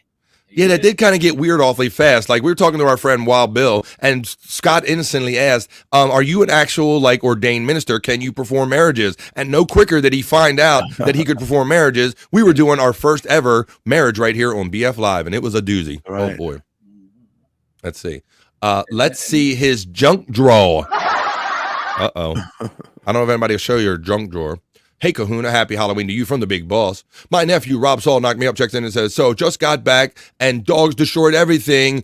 You won't dog sit again. Oh, come on, man. I thought we were doing a good job of keeping them entertained. Well, we had a marriage. We tried. I thought all doggies like marriages. I thought that was a thing. Well, I'm going to read you the last super chat, and then we're going to pull this train officially into the station for today. Dave Daffler says, Stormy, they have been having fun with you, not me. And the Big Boss says, wait a minute, they're still coming in. Scott going to turn Bobby Nick into another Bybee, a.k.a. another fart target. Yeah, I'm going to have to make a rule where he wears a fucking butt plug or something. I don't know. Cyke wants to know who gets Jake in the divorce. Scott can have him. What's up, guys? Hey, buddy. How you doing? Hey, all right. Hold up. Is Owen Hudson Scott's stepson-in-law? I've lost track of this family tree. It used to have branches, but now the son of a bitch goes straight up. And with that, folks, we are going to pull this train into the station because this has been a mighty fun day, and I trust and think that it's going to be another fun night. It's Thursday, so Bobby Nick's going to tell us where you can find him probably later on. It is Halloween night, folks, so I hope that you enjoy and have a happy and safe Halloween no matter what you do, whether you just sit there with your lights off and ignore kids, or if you have trick-or-treaters, or if you go around, whatever you do, have a great, safe, and happy Halloween. Our friend says, that would make sense, Gaseous. Big Boss checks in and says, good show. Thank you, Big Boss. Thanks, buddy. I like to hold it down here in the midday and do 3 hours of live original content Monday through Friday. Thanks for joining us. Dave Daffler checks in with yet another generous $2 super chat and says, just put it on the card, Stormy. I'm adopted, says Stormy. She won't want any parts of this. She is adopted. She is not being a part of any more of this mutant family chain that's occurring right here on podcast. And I can't well blame her. Dave Daffler is giving loves and kisses and stuff to Stormy is to get Dave. Dave Daffler says, thanks, BF. Thank me. Thank you, buddy. Thank you for your generosity. Thank you for your support and your motivation, Dave Daffler. You know how much I love doing this. And thanks, you humble me when you recognize that I work hard. Thank you, Dave Daffler. Great show, boys, from Space G75. Okay. So while Bill, you watch this show daily, you know how this goes. I'm gonna let you go first because Bobby Nick does an extensive list of plugs. So any last words or thoughts or plugs or anything you might want to say, our friend Reverend Wild Bill? What do you got, buddy? Well, I can't plug my own show because I haven't got started one back up yet. So I would like to plug a few, though, that I do know. Okay. One, of course, is the Bobby Friend every day at noontime for 3 hours, Monday through Friday, which brightens my whole week. Thank you. Then after that, then you've got Bobby Nick's show, a couple of different ones that he does, and in the evenings, which is very great to follow. And then every evening at 8 o'clock Eastern Standard Time on YouTube, you also have the Tom Gully Show, which you can always learn something on his channel. That's right. He has got a great show, but please let me be the one to get him upset. That is my goal, to get him upset, just to see how far I can get him. But other than that, just watch these shows that I just recommended to make for a great week and to make you smile. Thank you to our friend, chat family. That's what this is all about. The Reverend Wild Bill. Thank you for joining us today, my friend. And I always look forward to seeing your asking for your Hoyas or your encouragement and your enthusiasm in my chat every day. The Reverend Wild Bill. I always look forward to you, buddy. Thank you. All right. And with that, I'm going to turn it over to everybody. Grab a drink, sit back and relax as I turn it over to my friend and co-host, Bobby Nick Havens, who's going to tell you the multiple locations and shows you will be able to find him after this one. Take it away, Nikki Bobina. Well, tonight at 7 p.m. Eastern, don't forget to check out No Filter with Andrew and Friends. We will be doing a Halloween special. So, yeah, you never know what's going to happen on that one. It's going to be good. It's going to be good, guys. Nice. And also tomorrow, sometime in the afternoon, after Bobby Friend's show, I'll be in the lounge. Yeah. I promise this time, because I didn't actually do it last. Yeah, Spawn misses you. Many of your friends miss you. The lounge. They're demanding the lounge, Bob. I know he does, but yeah, I do a little music show, a music video show over on Rumble, guys. And for the low price of $1, you can see your music video request on my show. So go give me a follow over at rumble.com/The Bobby Nick Show. And then also the Lunatic Lounge. We had our Halloween show last night. And we'll be back at her on Friday. We do that at 7 p.m. Eastern on Mondays and Fridays at Bobby Nick 1978. So go give me a sub over there on YouTube, guys. And yeah, right here, BF Live. We're doing it right now, guys. We're in the ish. So right on. And, we're doing it. We're having it. We're into the ish. I trust and hope that everybody enjoyed BF Live Stream Show 178. As far as for me, today is Thursday, so I don't really have nothing going on tonight as far as shows goes. I'll be hanging out and giving out some candy to the trick-or-treaters, enjoying Halloween in my own way. The next time you can catch me will be tomorrow, Friday at 12 p.m. East, right here on my BF Live channel on YouTube, Rumble, and on my Facebook. And as far as after that, Saturday, of course, Saturday's going to be a party, so we're going to have no more on the Levy-verse. We are now on 100 Proof Podcasting channel. We're going to do replayables where we drink, smoke, laugh, and joke, and you come spin the wheel, and we'll have a lot of fun and see how much trouble we can get into. So once again, for my friend and guest today, the Reverend Wild Bill, checking in from the ATL. For Nikki Bobina, checking in on this Halloween. For Dr. Scotty Fitzpatrick, all the great chat family, Dave Daffler, and all the gifted memberships and the generous chats, and all the people for your cool enthusiasm. Peace and love. Thank you very much. I love you, and I'll see you the next time I see you right here on BF Live, folks. Happy Halloween. Enjoy the rest of your day, and we'll see you again the next time we see you. But for now, we're out of here. Bye, everybody. Bye. That's enough internet for me today. I am going to wash myself with holy water to get rid of all the stupidity I saw today.